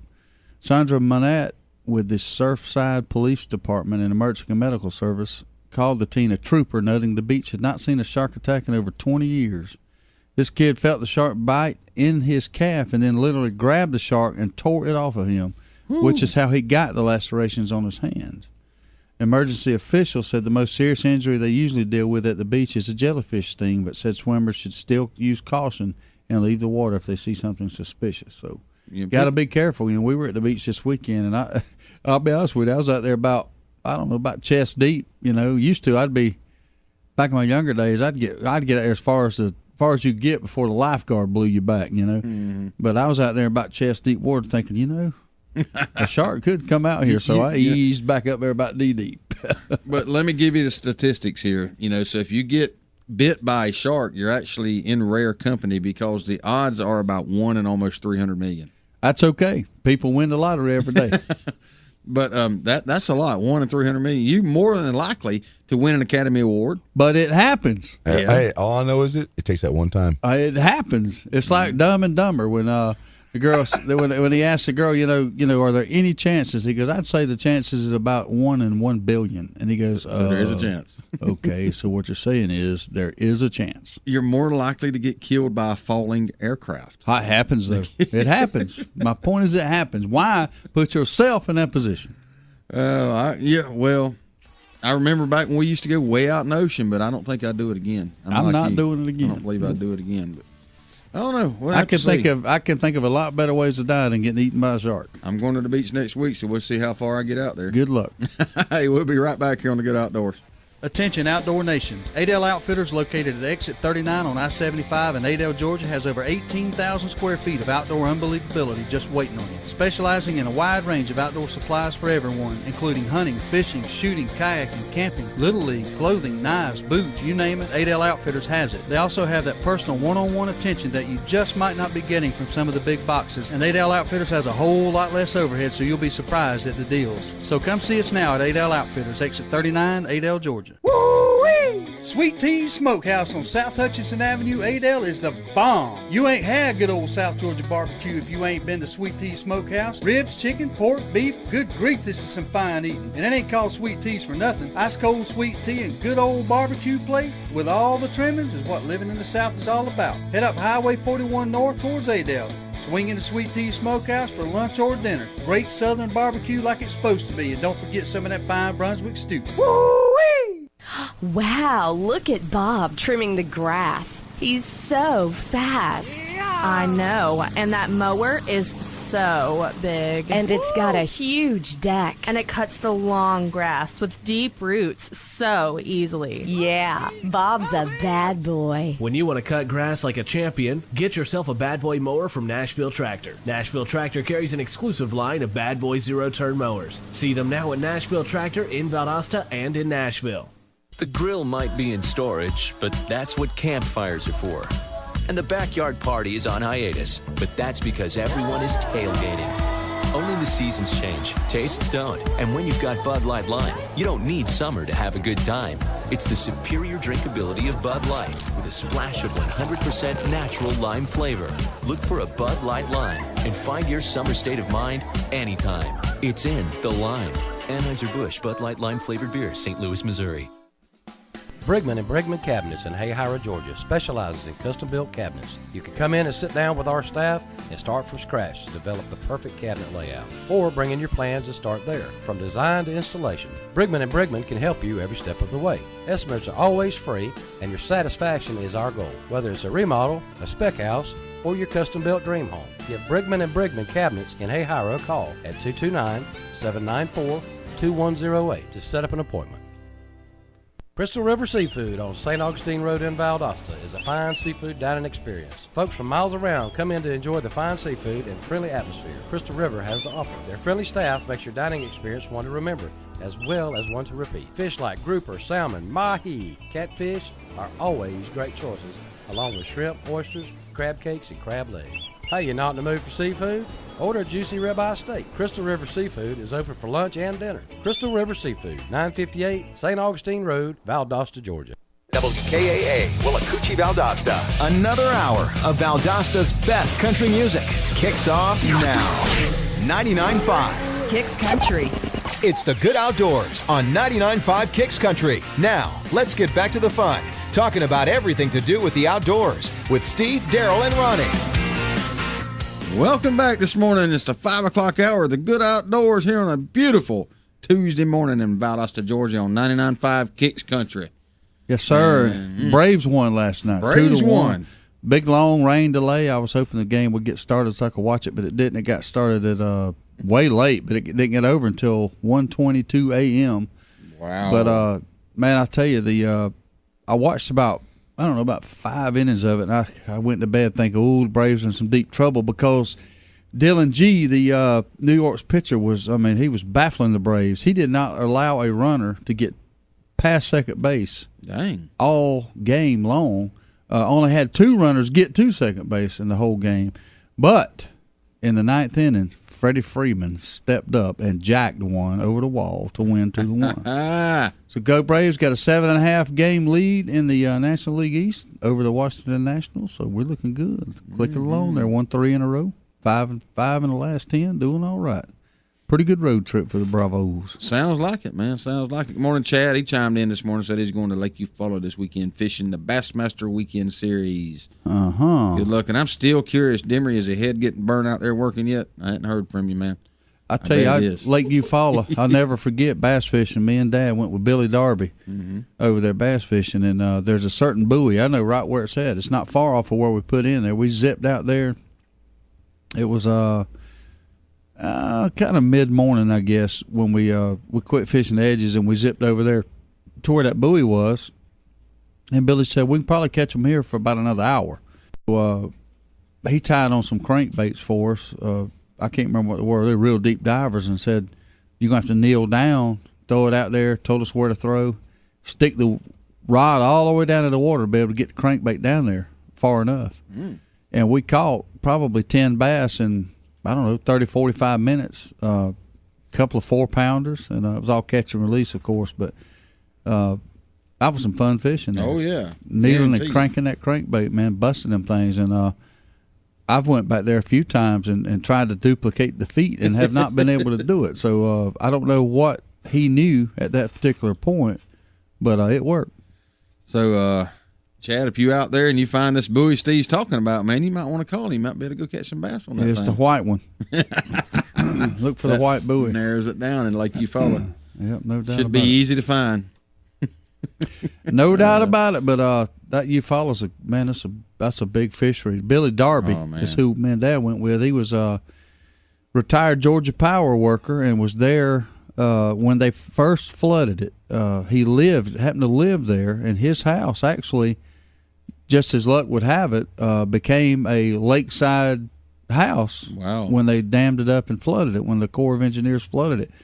And he knew every feature of that lake. He deer hunted all over it, and he said he knew where the old bridge bed was, where he catches speckled perch or crappie, whatever you want to call them, and he just knew it. Now, I don't know if Billy's still alive or not, but he was getting on up there and slowing down there when we went fishing. That was probably, 20 years ago, 15, 20 years ago. And but anyway, that's a great lake. There's some good fish in there when they're biting. And I think there's probably a tournament of some sort going on that lake every single weekend of the year. Great fishery. Man, there's a lot to do over there. Sure is. We caught speckled perch over there, and we went to a lot of the places that you and Daddy went with that guy. Mm-hmm. We would fished them over the years and found a few new ones, but I remember the railroad trestle there that you're talking about that, was turned on, we were turned on to it by him. A lot of other people know where it's at also, but good fishing. Real good fishing place, man. Yeah, that's one thing I made a mental note. I went over with him first on a company outing, and he took us up into some of his secret spots, and I made a mental note of where them spots were, and then when we'd go back, we didn't have to pay a guide no more. So I remember the cove used to go up in all the time and fish. Yep, so Billy sunk some Christmas trees in there, and we fished them. Yeah, caught fish too. Loaded the boat a couple of times. It's so funny going over there speckled perch fishing. I remember just like it was yesterday. We'd go over there, and the fish were all of a sudden. It's just like you turn on a light switch. We were fishing that cove, and we knew they would start. And all of a sudden they did. And you would absolutely just sit there and load the boat, and just as fast as it started, it would stop. Yep. And I never could figure out the trend. I mean, it's different times of day and conditions. You could go over on a Saturday, and we did this. We went over on a Saturday, me and Daddy caught, a bunch of them, but it just turned off. I went back the following morning. It was about an hour later, and they turned on, but the biting wasn't as good as the day before. Mm-hmm. And I could not put everything together to figure it out. But yeah, there's a lot of different things you're dealing with on a body of water like that. You got that dam there that they control the water levels. That influences, and you got barometric pressure and weather conditions. But I remember fishing down at Occidental Chemical Company, which is a lot of Bienville Plantation now. Mm-hmm. If any of the listeners are familiar with that, but it was the same way. We'd go down there. I remember many times going down there. Maybe maybe you and Dad went down there on a Sunday, or you and Uncle Pat went down there on a Sunday and just tore them up, and then me and Dad go down there, or vice versa. Y'all go down there after us and go down the next day, seemingly same conditions, and not get a bite. I know. That's the one thing that really blew my mind about that place. You literally could go down there and catch them till your arms hurt. Man. And then you could go down there some days and literally not get a single bite. I have been down there with Uncle Pat and fished basically from daylight almost till dark and never had a legitimate bite all day long. That's right. And we threw the entire tackle box at them. Yeah. And maybe the day before caught literally 100. Yeah, I mean, there were several times we caught. Now, they were all small when we catch the numbers like that. You get in I don't know if it was a school, but there was a certain sandbar down there. You could sit there and catch fish till you just couldn't catch them no more. Yep. And then some days you go down there and catch 8 or 10, but they'd all be 4 pounds or better. You know, that was a great fishery. Still is. There's still a lot of lake fish. You just got to go down there and fish it. But and then of course Bienville Plantation, they've leased a lot of the better lakes out there that we used to fish. And then, but I was just looking on here something that's kind of interesting to me. What's that? The Spurs and the Heat are playing. They got Game 6 tonight. The Spurs are up 3-2. It goes back to Miami. This is Game 6. Of course, if the Spurs win, it's over. They're the champions. If Miami wins, it forces Game 7 that'll be played Thursday night.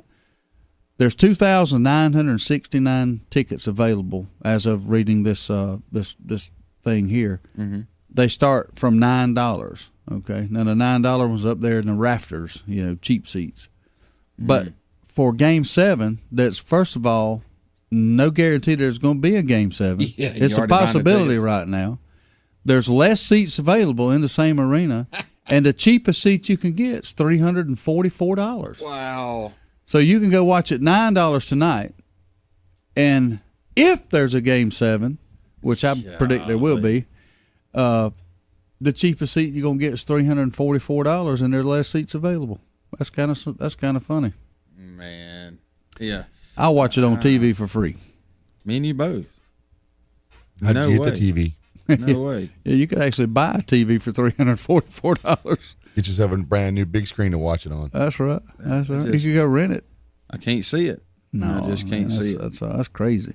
Chad Johnson, a little more sport news. This is lighthearted sport news. We didn't report on it. I somehow forgot, but Chad Johnson, ex-Bengal receiver, ex-Miami Dolphin receiver. He may still be a Dolphin receiver, may not be ex, but he got sent to jail recently, and the judge let him off on probation, and he was excited. So he, like on the football field, he slapped his lawyer on the rear end and congratulations. And the judge put him in jail for 30 days for that. But he's been released after apologizing to the judge. We got a call. We'll go ahead and take it this morning. Good morning, caller. You're on the Good Outdoors. How are you? Fine, thank you. I just talking about them 7 games. I still believe they got that thing set up so they're going to win it. Then the other one, you just don't count on what you said about $300. See, you look at the money them jokers are making on each one of them games. They ain't going to go out there and go 4. They're going to get that money.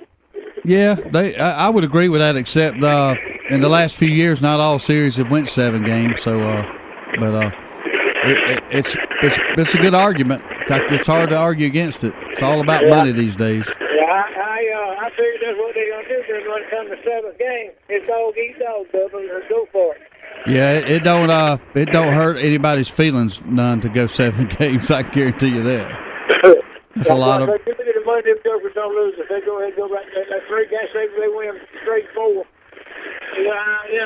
anyway, that's my thinking. I'm thinking it's too good sometimes. Y'all have a good day, brother. You do the same.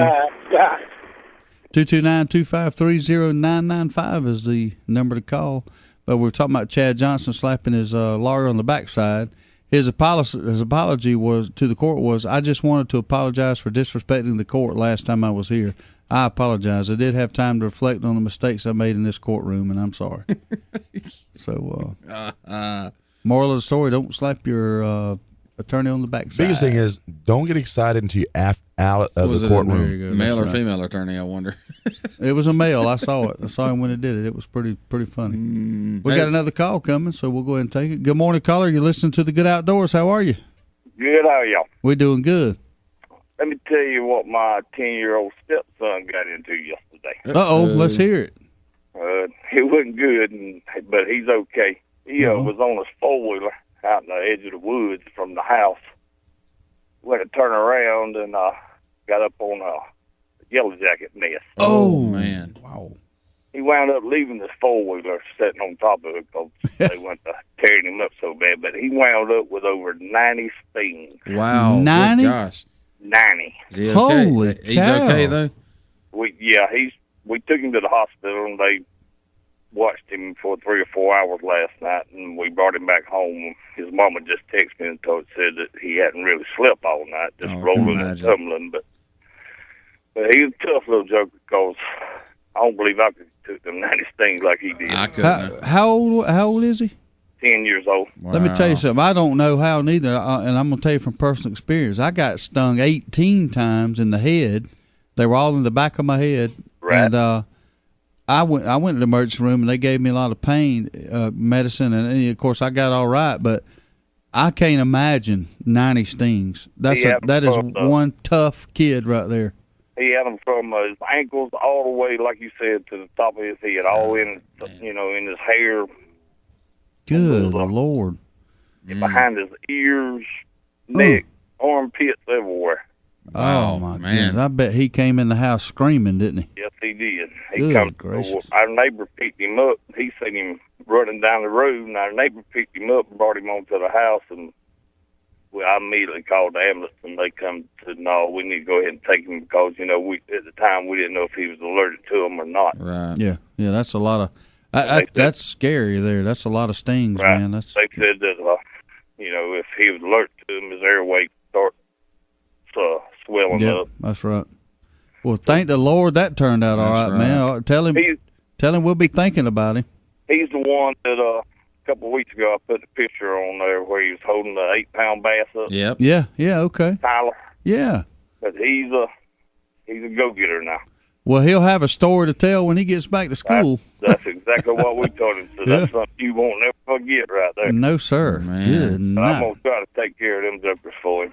Yeah, you got something for him, man. All right, y'all take care. All right, appreciate the call. 229-253-0995 is the number to call. We're going to take a quick break. We'll be right back here on the Good Outdoors.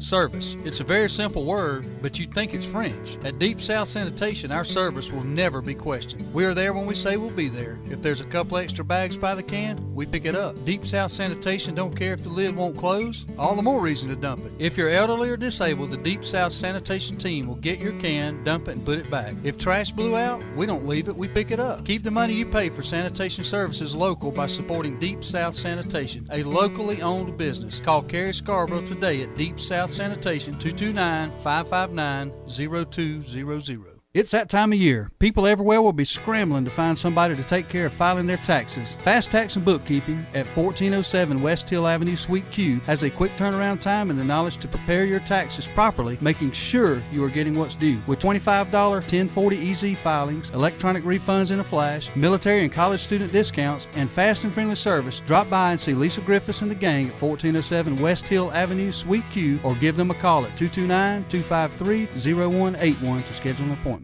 SWAT Graphics, located at 300 South Toombs Street, is the area's #1 graphic design service company. Specializing in graphic banners, stickers, signs, and designs, SWAT Graphics can help from concept to completion. If you have a design idea for a company logo, SWAT Graphics can bring it to reality. Maybe you have a logo and just need it placed on a sign, sticker, or banner.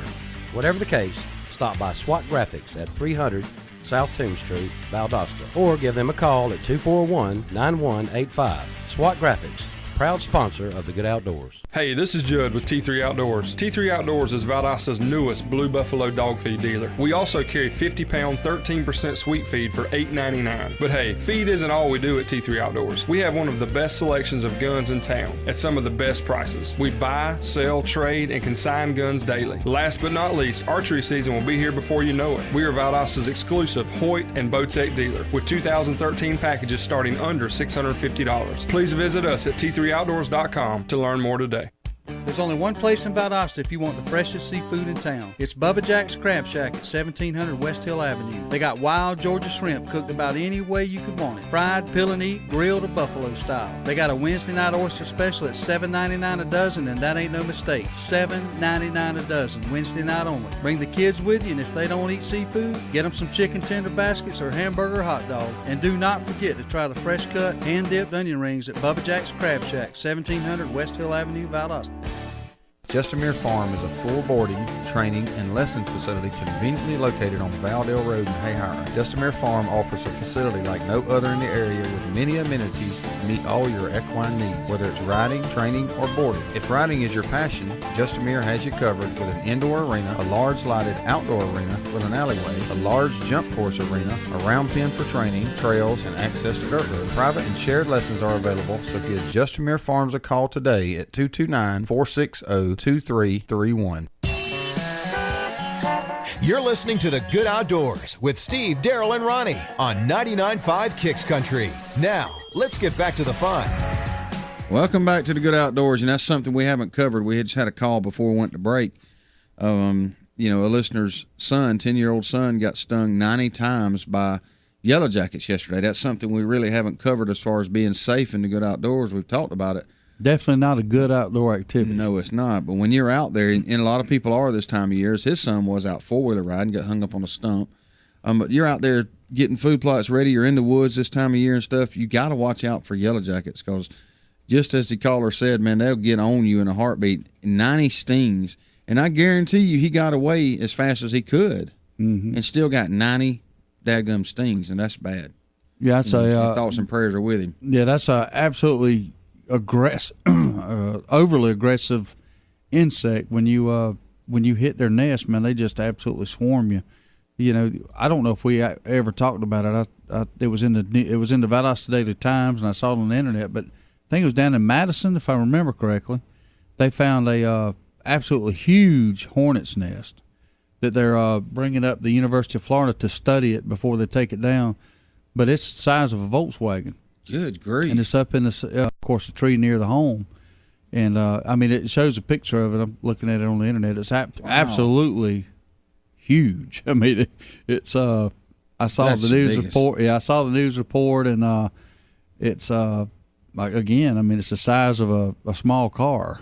And, wow. And evidently it didn't take them long to build it because nobody really noticed it until just suddenly they noticed it. And it's not hidden. It's right in the wide open next to a house. It's in Greenville, Florida, which is North Florida. I don't know exactly where that is. Anyway, that's you wouldn't want to disturb a hornet's nest no more than you would a yellow jacket nest. So. No, you would not. Dang, that's huge. Yeah, you got it. It's phenomenal, and it's not far from here. You know what I mean? In North Florida, it can't be that far. I thought it was around Madison, but the picture was in the Valdosta Daily Times, so y'all can look it up and check it out. Good grief, I man! remember, I'd like to see that. I haven't seen it. You say it's a picture on there now? Oh yeah, you can just Google huge hornet nest in North Florida, and it'll pop it right up. Wow. But I remember me and Dad over at Mud Creek. I don't know if you were with us or not. This is back when he had that little blue Datsun pickup truck. Yeah, me, you, him, and Gary. That's right. Robertson. You were outside the truck. That's right. We were all trying to figure out how to get that hornet's nest back. Dad come up with the bright idea to shoot the thing with the shotgun, to shoot it off the limb. And I remember him. He shot it and then he ran back to the truck and got in the truck, and them hornets was hitting the window, trying to get in there to him, and they were tapping the window. Pap, pap, pap. Me and you were over 100 yards behind them there watching all this unfold. Oh yeah, we wasn't in the safety of the truck. Inside the truck, we were outside the truck. We were just far enough away. Very far away, but he got it. He got the thing a few days later. Left it there. Of course, when it hit the ground, they abandoned it, I guess, and he was able to get it. But they make pretty good decorations and old camp houses and places like that. Get them back home, spray them with hairspray or whatever it is you do to them to keep them together. But we got another call coming in. We'll go ahead and take it this morning. Good morning, caller. You listen to the Good Outdoors. How are you? I'm fine this morning. How y'all? We're doing good. Good. Y'all was talking about that hornet nest. Yeah. Mm-hmm. That was in the Valdosta Times. Yeah. That thing's not about 3 miles from my house. Really? So where is it exactly? I don't know where Greenville is. All right. You know where Charlie Carlos is? Yep. All right. Turn right between them. Mm-hmm. They're on 150, so it runs into, I believe that's 146. We call it Little Cat. Yeah. You on right to the coffee house, which is about Caller, you're breaking up real bad. You might want to get a better signal and call us back. Okay, I'll call you back. Oh, we got you now. Try it now. I'm hearing you loud and clear now. Okay, just in time. Well, down where I'm living, I don't get good reception no way. Yeah. But anyway, it's on the green. If you go to the caution light, turn to the left, like you go into Greenville. Yeah. Just down there about 3 miles, just before you get to the dump site. If you ain't careful, you'll miss it. So it's about 15 foot off the side of the road. Yeah. Just there in the woods. So you've actually seen it? Oh yeah. I saw it Sunday. Wow. But they keep saying that it's hornets, and I ain't sure that it is. Well, I look at that picture, and there's something about it that don't look quite like a hornet's nest. They don't. They look smaller. I believe it's yellow jackets. Well, yellow jackets normally nest in the ground. I know it. But now the guy that helps me in my shop, Jason Brown, they had one under a back house up there. Yeah. They got under the shelter on a couch and built a nest up like that. It wasn't that huge. Right. But I don't know. I mean, that thing's astronomical. It's bigger than number 3 wash tub. I mean, and if you look real close, now about 10 foot, they've started doing the same thing on one side of the tree. Really? It's a pine tree what they're in. Huh. I'm looking at the picture now. How you doing, Earl? I'm doing pretty good. You just called who it was, didn't you? No, I just couldn't. I didn't want to interrupt you. I know who you were when you first called. Yeah. But I'm looking at the picture now, and it looks like a hornet's nest to me. But you said that the actual insects don't look like hornets. No, I ain't get close enough to really find out. But, and maybe just that the nest is so huge that they look so little. Oh, yeah, it may be. Most of the time, a yellow jacket's kind of black looking, Right. And big, and these almost look like a hornet's big and black looking, and a yellow jacket's kind of yellow. And they look kind of yellow to me, but like I said, I didn't have no binoculars just to try to pinpoint one. I wasn't about to go up there. Yeah, I ain't gonna So get. there are thousands of them just flying around it all the time. Yeah, I ain't gonna get close enough. I'm gonna have to take your word for it. Yeah. But if you go to the live oak dump site, that's what they call that. It's down here in Greenville. There's one big old live oak right in the middle of the dump site. Yeah. And it's about 100 yards back up the highway across the road from my house. It's on the left. Yeah, everything. Going back north. I may have to ride by that thing and check it out with the windows rolled up. Well, I stopped, got out, walked around, looked, because it's a little ways off the highway. Yeah. But it's kind of hard to find. If somebody hadn't told me exactly where it was, I wouldn't have found it either. Huh? How about that? There's some logging going on up the road from it a little bit and all that. But wow, I wouldn't fix a mess with it. No way. That'll leave a mark. Yeah, that many of them would hurt you big time. Yes, sir. Yeah, it sure would. I don't care what yellow jackets or hornets. There's that many of them, they would hurt you. But it's huge. No doubt about it. It's probably, I bet it's 5 foot high. Golly, man, ain't no way. But anyway, I just want to tell you that's not no trick photography. It is real. Real deal. That's unbelievable, man. Appreciate you calling, Earl. All right, see y'all later. See you, buddy. Golly, that's huge, man. That thing is. I've never seen one nowhere near that big. That is that's huge, man. You know, I've gotten several over the years. I don't know if it's an illegal activity or not, but I've actually gotten several over the years. And you know, I don't never mess with them till it's the dead of winter. There's actually one right down the road from Mom and Dad's one time, right there on one of them side dirt roads, and I watched it all year long. You know, right in the ditch basically of the dirt road, in the edge of a field, and watched it. And I got up one morning. It was about 32 degrees, and I went over and got it, and they were gone. They wasn't in it. Mm-hmm. Went over and got the thing. I don't know where to go when it gets cold, but they vacate them. I guarantee I wasn't gonna mess with it when it was warm. Just pulled up here on the Outdoor Wild. Well, Gulf senators have filed a red snapper conservation act. A couple of senators have gotten together, one Democrat and one Republican, and they filed legislation that seeks to transfer responsibility of the management of Gulf red snapper to the Gulf states.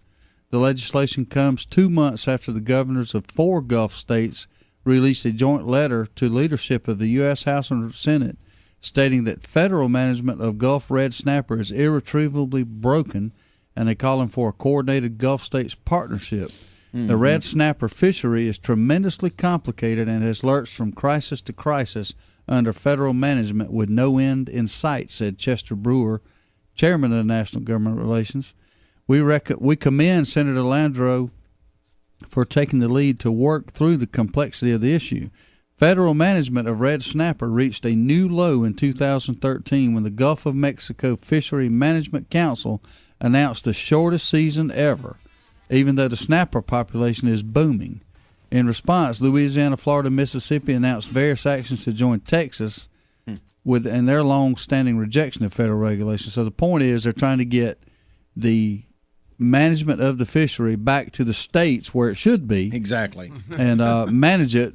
They know what's going on because right now the recreational season is now set at 28 days Gulf-wide. Wow. That's ridiculous. So anyway, we'll talk more about that when we get back. You listen to The Good Outdoors on 99.5. Wow, look at Bob trimming the grass. He's so fast. I know, and that mower is so big. And it's got a huge deck. And it cuts the long grass with deep roots so easily. Yeah, Bob's a bad boy. When you want to cut grass like a champion, get yourself a Bad Boy mower from Nashville Tractor. Nashville Tractor carries an exclusive line of Bad Boy zero-turn mowers. See them now at Nashville Tractor in Valdosta and in Nashville. Quitman, Georgia, and antiques go hand in hand. Tammy's Antiques and Consignment, located at 211 East Screven Street in Quitman, is a traditional Southern antique shop with a little twist, offering a consignment program that fits like a glove in the spacious downtown shop. But the real twist is Zumba. That's right, Tammy also offers Zumba fitness classes as well as tanning. Come by and check out the literally thousands of items upstairs and down. And if you have an item that you want Tammy to sell, bring it in. That's Tammy's Antiques and Consignment, 211 East Screven Street, Quitman, or give Tammy a call at 229-506-9146.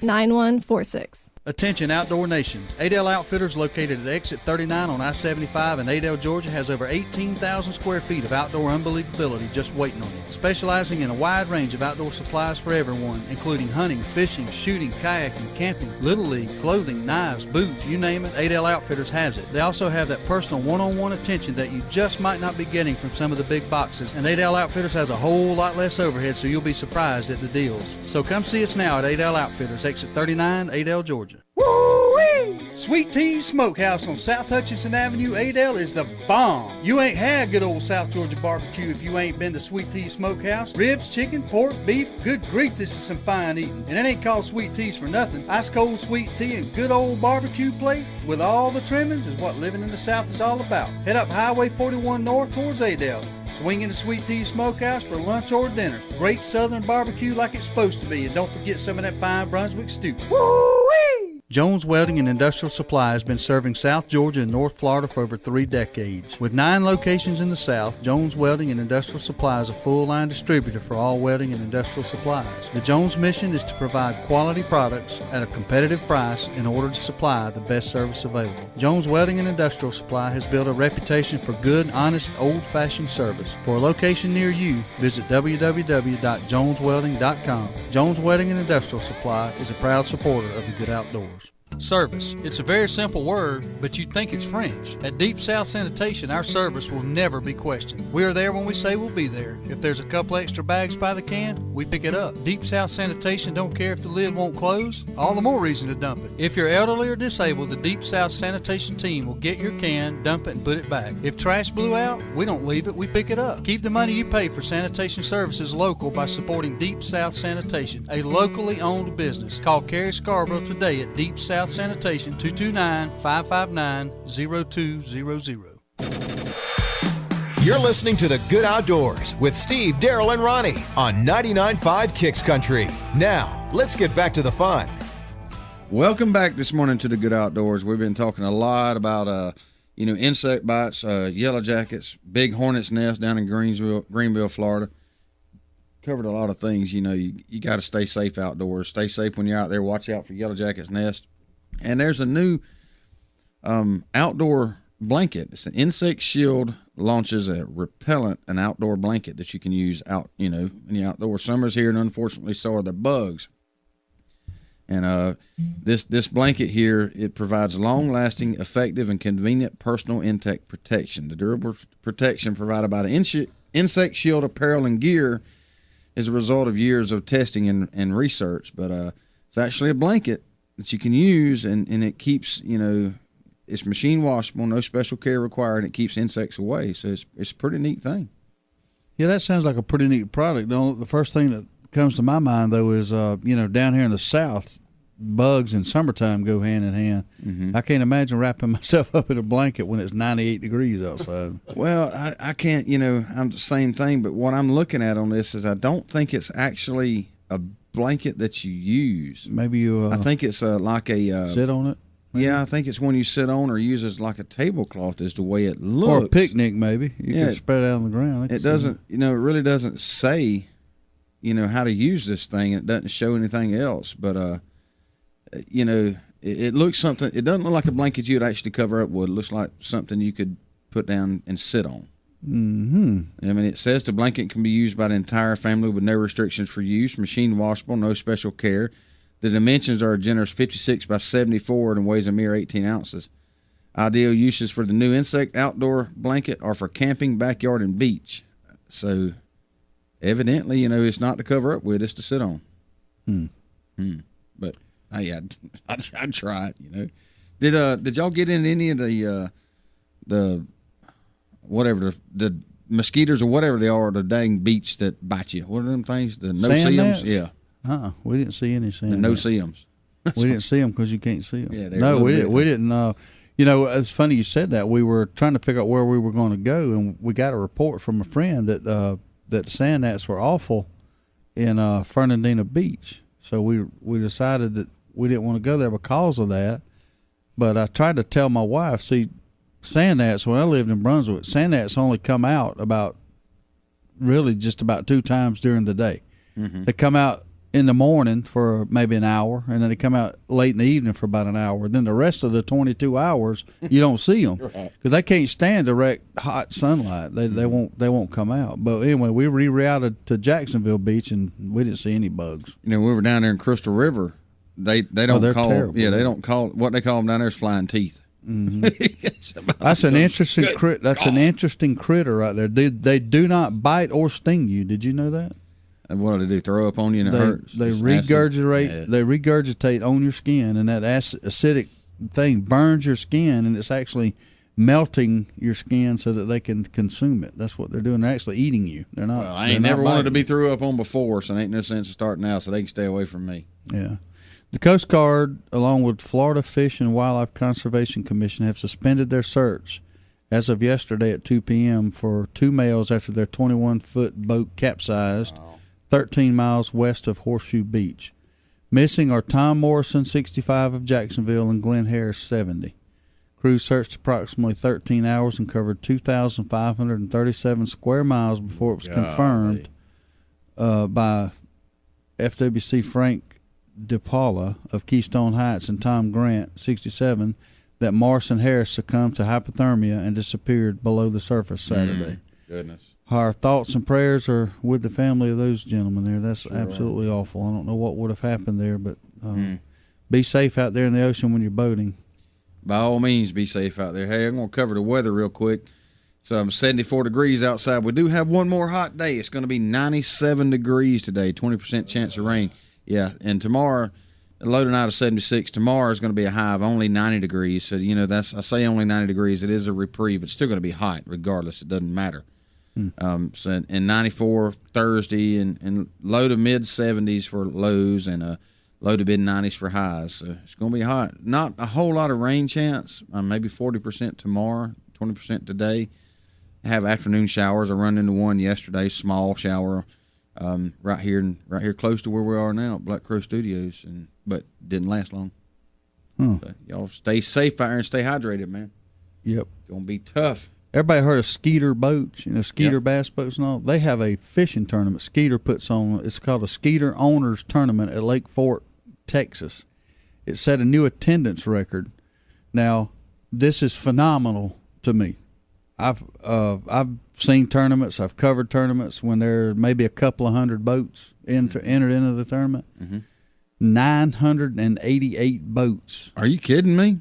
And what tournament was this? The Skeeter Owners Tournament at Lake Fork, Texas. That's a big lake. Lake Fork? Oh, it is absolutely huge. I hope so. Donald McCormick of Greenville, Indiana, won the event with 11.19-pound bass, winning the Angler, a 2013 Skeeter FX Series boat powered by a Yamaha SHO 250 outboard, Minn Kota trolling motor, Humminbird electronics, all valued at $75,000. McCormick caught the fish on a net bait 5-inch salt lick soft plastic lure in 10 feet of water during the first hour of the tournament. He says, I basically had a hard time even fishing or sleeping the rest of the weekend. Anything can happen on Lake Fork. There are so many big fish there. His fish could be beaten on any cast, he said. And while McCormick's lead held the entire weekend, one of the big stories of the tournament was when 14-year-old Garrett Redding of Van, Texas, weighed in a 2.95-pound bass, which was the largest bass caught under the Lake Fork slot limit of 16 inches to 24 inches. Wow. The bass was caught on the second day of the tournament just prior to the final weigh of the day, which created a dramatic finish. Garrett was awarded a Skeeter ZX 200 bass boat powered by a 200 Yamaha trailer, blah, blah, blah, worth $45,000. Good grief. He said, I knew it was a good one, but I did not realize it was going to be that big. When the scales lit up and I saw it was almost 3 pounds, I could not believe it. Now, I don't know if anybody heard what I said, but I'm going to recap here. It was under the slot limit of 16 to 24, so the fish was only, it don't say how long it was, but it had to be less than 16 inches, and he weighed almost 3 pounds. That is a short, stocky, football-sized bass right there. Right. And you talking about Lake Fork. Lake Fork is probably the most sought-after bass lake in the United States right now because of the average catch when you go down there. I mean, catching an 8-pound, 9-pound bass is a frequent occurrence on this lake. And that's why the guy was nervous with an 11-pounder caught on the first day. I mean, he didn't know that was going to hold. But 988 boats. How would you even go? How would you put on a tournament that way? Look how many launch places you'd have to have. Just launching that boat, which there's a huge marina there. I've never been to it, but I've seen it on TV. It's a heck of a fishery. It's Texas's finest bass lake, in my opinion, from what I've seen. But that is a lot of that's a lot of boats. And that's Lake Fork. Lake Fork. Gag grouper season is set to open in the Gulf of Mexico July the 1st. So everybody getting ready to go out there after a gag grouper, you can let her rip from July 1st all the way to December the 3rd. Yeah, that's what we caught a lot of down there when I was down there filming. We caught them, but we caught a lot of grouper, and that was a shame, that it was just wasn't grouper season yet, and they kept saying July 1st, and it's coming. Yep, it is coming. So I'd like to be down there. I'd like to go catch some. Fishermen targeting black sea bass may have a much longer season this year, as a recent scientific review shows the stock is rebuilt. The South Atlantic Fishery Management Council has proposed to more than double the current annual catch limit. So, sounds like the management plan for black sea bass is working good. Yeah, we caught plenty of them too. Yeah, lots of them, and they say those are real fine eating fish. So, that's what they say. That's what they say. I can't tell you because I've never ate a whole lot of fish. I know John Peake last week. He cooked some good fish, some he'd caught out in the big pond. The big pond. That's something. A lot of people love to fish down there. I just wish I could do it more and more. Mm-hmm. But I'm actually looking at some of this Lake Fork stuff. Yeah, that is actually a nice lake. Big lake in Texas. What was the lake we went to? Lake Livingston. Lake Livingston. And that's a huge lake. It was huge when you're 15 years old. I know that little thing looked. We could ride the boat out there for 20 minutes, check our trot lines, and never get to the bridge where you on the other side of the bridge you couldn't even see the other side of the lake. No, you couldn't. Of course, we run the trot lines for catfish with our grandfather. Mm-hmm. Catch big Appaloosas catfish. They call them ops out there. Mm-hmm. I don't know if you remember that. So go op fishing. You'd buy bait fish there at the marina. He'd go out there and bait your trot line up with live bait fish, different types. I don't remember which ones exactly, but you'd catch them up to 50, 60 pounds. We didn't catch any that big. I think 25 or 30 We caught about a 20 or 25 pounder, and some of the people that he knew actually caught two big ones, we took pictures with. Hey, we got a call coming in. Let's take it this morning. Good morning, caller. You're on the Good Outdoors. Good morning. I hate to bother you again, but you're talking about the hornet's nest. Mm-hmm. I used to live in Oak Clock, and there was no lady there. She was on a dang Rose's dime store. And she closed it up. She had all that stuff in her house. And somebody told me I always called her the old witch. And I moved in over close to her because I wanted to, meet her and see all of that. And I went up there to that house, and she invited me, and there must have been 30 cats in there. And they messed all over the floor, and she had floors all over. So I said, man, something ain't right here. But anyway, on her front porch, when you get up on it, there was a hornet nest on it. It covered, you could have covered a Ford pickup truck over with that thing. Good it was grief. At least 20 feet around and 4 feet almost up to the ceiling. Wasn't no bugs. If it did, I didn't see them. I don't know where I didn't go there and mess around with. That's the biggest thing I ever seen. You could have covered up. It looked like a pup pen up under there. Just a fish all. Or a tent. They're bigger than a pup pen. Wow. And I told the people that told them they come out there and check on her, the welfare. I said, that poor lady's in a mess. All them cats all over the house. All that stuff, that little thing is dangerous. Yeah. And she died later on. But you talking about a big one. Now, that's the biggest thing I ever seen. It scared me when I seen it. I said, now, if there's bugs in there, if they come out there, I'm it up. That's all there is to it. Yeah. Man. That'll make you nervous. Yeah, ain't right. So I thought I threw it in. I hate to bother you. I know y'all was interested in the big fish. I had that big lake in Texas. Everything in Texas is big anyway. That's right. It sure is, man. You'll have a good day. All right. See you, man. 229-253-0995 is the number to call. We're coming up on our next break here, I think, ain't we, Darrell? We'll go ahead and take it now, and we'll take your calls when we come back for our wrap-up segment. You listen to the Good Outdoorz Radio Show. So, Dawson, is Dad still ill about you calling him out on his shooting ability? I don't think so, but I have seen him on the range a lot more lately. Dad always says practice makes perfect. That's what he says, but I don't think it works for adults. Why do you say that? Well, from the look of the scorecard, it's making it worse. Dawson, bring me some more shotgun shells. Okay, Dad. If you need some practice, come by Southwind Clays and Quail on the Quitman Highway just past the river headed towards Quitman. With a top-notch clubhouse, a 5-stand, sporting clays range, as well as a rifle and pistol range, Southwind has what you need to succeed. World-class quail hunting is also available with some of the finest bird dogs around. Dad sure shoots a lot. Yeah, if he keeps this up, Mom's gonna be mad. Why is that? Because he's spending all Mom's shopping money on shotgun shells. Man, I have picked up some bad habits. You don't need any more bad habits. Are you talking about Bad Habits Saloon and Grub? Oh, yeah, baby. Nothing like throwing back a cold one and watching one of their 26 high-definition TVs. Yeah, and you don't have to ask what sort of beverage they have, because they've got it all at Bad Habits Saloon and Grub. That's right, over 300 bottled beers. Any premium drink you could ask for, including single malt scotch and single barrel bourbon. And 48 beers on tap. Oh, and the food, from juicy ribeye steaks at $9.99 to foot-long premium hot dogs. And $10.99 all-you-can-eat wings from 10 to 11 p.m. And no matter what mood you're in, there's 3 environments to enjoy: a dining area, a bar, an outside patio, TVs, and all 3 places, baby. Come on out and enjoy a live DJ every Monday, Tuesday, and Wednesday night, and grab a $2 16-ounce draft or a $6 domestic bucket while you mingle. Come visit Bad Habit Saloon and Grub and let them serve you what you want, not what they want you to have. Bad Habit Saloon and Grub near the mall on Gornto Road, right behind Exit 18 Liquors. Tell them we sent you from the Good Outdoors. Oh, yeah, baby. Here we go again. Every time there's a food plot to be planted, Darrell's nowhere to be found. You see him, Ronnie? He's probably in the truck eating a dang sandwich. I'm sitting right here by this tree, and they don't even see me. Man, that Real Tree AP was designed to blend hunters with their surroundings, not hide them when it's time to work. I'm so hidden, the scooters can't even find me. Okay, Darrell, come on. We got to get this stuff planted. What's that? Hey, stop it. Real Tree. It's so real, a coyote might pee on it. Serves you right, you slacker.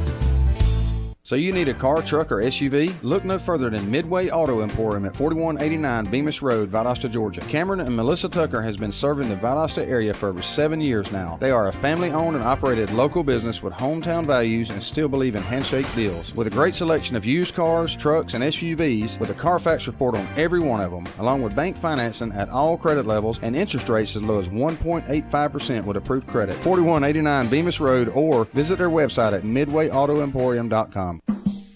It's the Good Outdoors on 99.5 Kicks Country. Now, let's get back to the fun, talking about everything to do with the outdoors with Steve, Darrell, and Ronnie. Welcome back this morning. This is our wrap-up segment on the Good Outdoors, brought to you by Southwind Sporting Clays and Quail.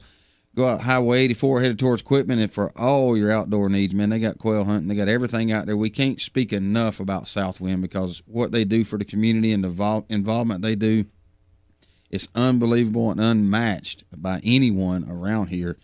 John does a lot of charity events out there with sporting clays, rifle range, pistol range, all your corporate headquarters, for any kind of corporate retreat you want for sporting clays or quail hunting. Go contact Southwind Sporting Clays and Quail. The exclusive sporting clay sponsor of the Good Outdoors Radio Show here on 99.5. If you got a question or comment, you better get your call in. 229-253-0995 is the number to call. We won't be here but just a few more minutes, and I know you're going to miss us when we go. That's right. I was actually looking at Lake Fork and Lake Livingston that we went to, and those are both huge lakes in Texas. Lake Fork holds 15 of the top 20 largemouth bass records for the state of Texas, so it's the place to go. In the state of Texas right now for catching big bass. Slight limit between 16 and 24 inches, and no bass will be kept between 16 and 24. And just like Steve said, that's the QDM of fishing. Yep, you're right. When you want to manage for something bigger and better, you got to put the proper limits on it. And obviously, Lake Fork is reaping those benefits. So sure is. Lots of good bass fishing places here in the state of Georgia also. A lot of them are managed. There's ponds here, like we said, Benville Plantation, they manage theirs, and bass are growing in size and numbers down there. Catch and release only in a lot of these lakes. Yes, sir.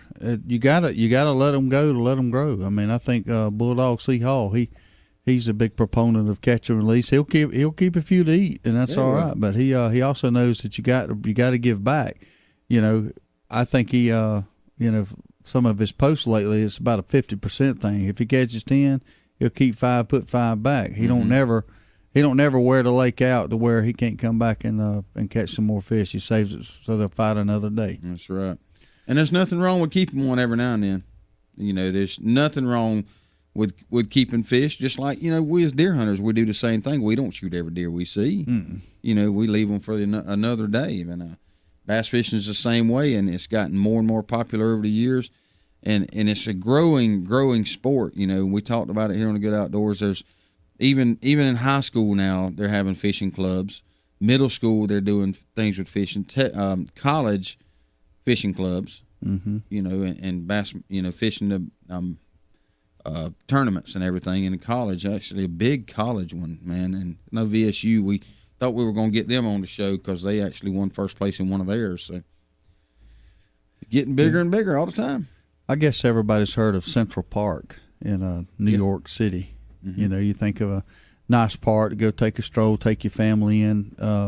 Do you have a guess as to how many acres it is? I actually heard that thing is not a small place, people. This is a huge park. Not by any stretch. It's 840 acres. That's big.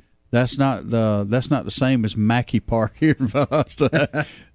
You know, if you want to go for a day in the park, you can. It might take you more than one day to cover 840 acres. What caught my eye is they got a nice lake on there in Central Park. Yeah, and they just done a study in there to check the health of the fish population and all, and it come back with flying colors. And the most exciting news is that the invasive snakehead fish does not appear to be in the Central Park Lake. They're having a lot of problems up that way. The snakehead will actually, it's a predatory fish. It'll actually attack you if you're in the water. It'll bite you. It's got razor sharp teeth, rows and rows of teeth. It's an invasive trash fish, and they have tournaments up there to eradicate them. They have bounties. At one time, there was a pretty good pay if you caught a snakehead fish and brought it up to the proper place. You'd get paid some serious cash. I'm not talking about $3 or $4. It was several dollars, well worth. If you caught him, well worth the drive up there to claim your money. I mean, I think it was $100 a fish or something like that. It was a ridiculous amount. And wow. Yeah, I wish I could go this weekend and catch me 5 or 6 snakeheads. Me and you both go turn them in. Yeah.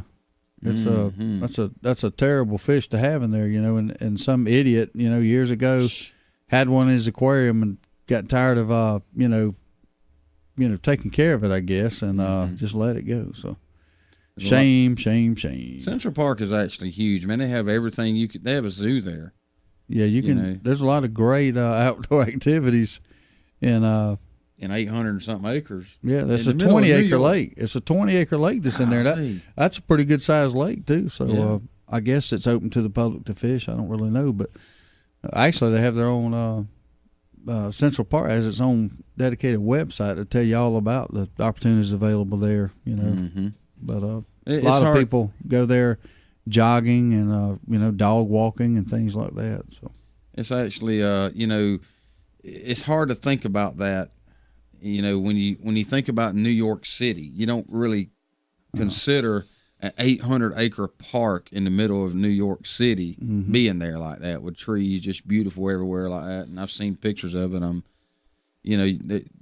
looking at maps of it now, interactive map. There's all kind of stuff. Us good old Southern boys just don't think of the Good Outdoors in New York City in the same breath, but there are some good outside activities to be had in New York City and Central Park. So, and of course, unfortunately, you want to be out there. You'd be out of there at dark because it gets a little rough there. You know, a lot of crime and things like that. But during the daytime, it's from what I can gather, it's a very nice place to visit. Seems to be. New York, great place to visit. You just want to live there. Don't want to live there. Don't care nothing about living there. That's right. They actually have, it's the Jacqueline Kennedy Onassis Reservoir. The Jacqueline Kennedy Onassis Reservoir, located in downtown New York City's Central Park. But yeah, Actually, a huge place, man. Central Park. I've never been there to Central Park to see it. So I haven't either. I have been to New York one time, just passing through, but from what I saw, I didn't want to. There wasn't nothing there that interested me, but I didn't see Central Park. That's where I would gravitate towards if I was up there. So lots of ball fields to play on. They have several baseball diamonds there to play on. Lots of them. There's probably more than one lake up there. I think the main lake's 20 acres, but there's probably some smaller little places up there. I didn't actually see any, but there could be. The reason I say that is I just see a statement here that says 7 water bodies. I don't know what that means exactly, but and I'm not going to go look because I could care less. That's just me. I'm part host of this radio show, and if I say I don't want to talk about it, I'm not. But you feel free to. Swimming pool. I've already said more about it than I really care to. Yeah, swimming pool and everything there. Yeah, I don't know. We need to touch more on what we have here locally, because we got a lot of great parks right here locally itself. Yeah, I'll tell you something that's interesting to me. Geese. I saw a picture of a goose when I was going to. Geese, 20 years ago, 25 years ago, there weren't no geese here, not other than pets. Now they're everywhere. I mean, I can go down Valdale Road and look over that Nelson Hills subdivision there in that lake there, and it's just covered with geese. You can go up to Adel, up there, that pond going out of town headed towards Nashville. I mean, literally hundreds of geese. You can go out here to the ball fields at the Boys Club on Lake Lowry Road, and you can see them flying to roost every night, just dozens and dozens of geese. And there used to be none down here. There definitely wasn't a season to hunt them, and now there is. And I don't know what that's due to, the climate shift or the change in the weather patterns. Or, I don't know either, but they're all over now. They are definitely here, and I don't know why anybody would want to eat a goose. I've tried. It is not good, and every time I think about a goose, I always think of a guy that told me how to cook them one time. He went through this long story about how to prepare it and clean it and soak it in buttermilk or good God, whatever. That's the problem. You had a goose and not geese. Yeah, and anyway, he said you salt and pepper it and boil it down, then you grill it and this, that, and the other, and you put it on your plate. When you get on your plate, dump the goose in the garbage can and eat the plate. That's the best way to do it, man. I can tell you that. Leather goose. Yes, sir. Man, we had a great time today. We're going to be back tomorrow, Wednesday, and cover more good things in the Good Outdoors. Might talk about some local state parks and things that are going on right here locally that you can go get into. So y'all stay tuned. We'll be back tomorrow. Have a great day. You've been listening to The Good Outdoors on 99.5 Kicks Country with Steve, Darrell, and Ronnie. Join us every weekday at 4:30 when we'll do it again.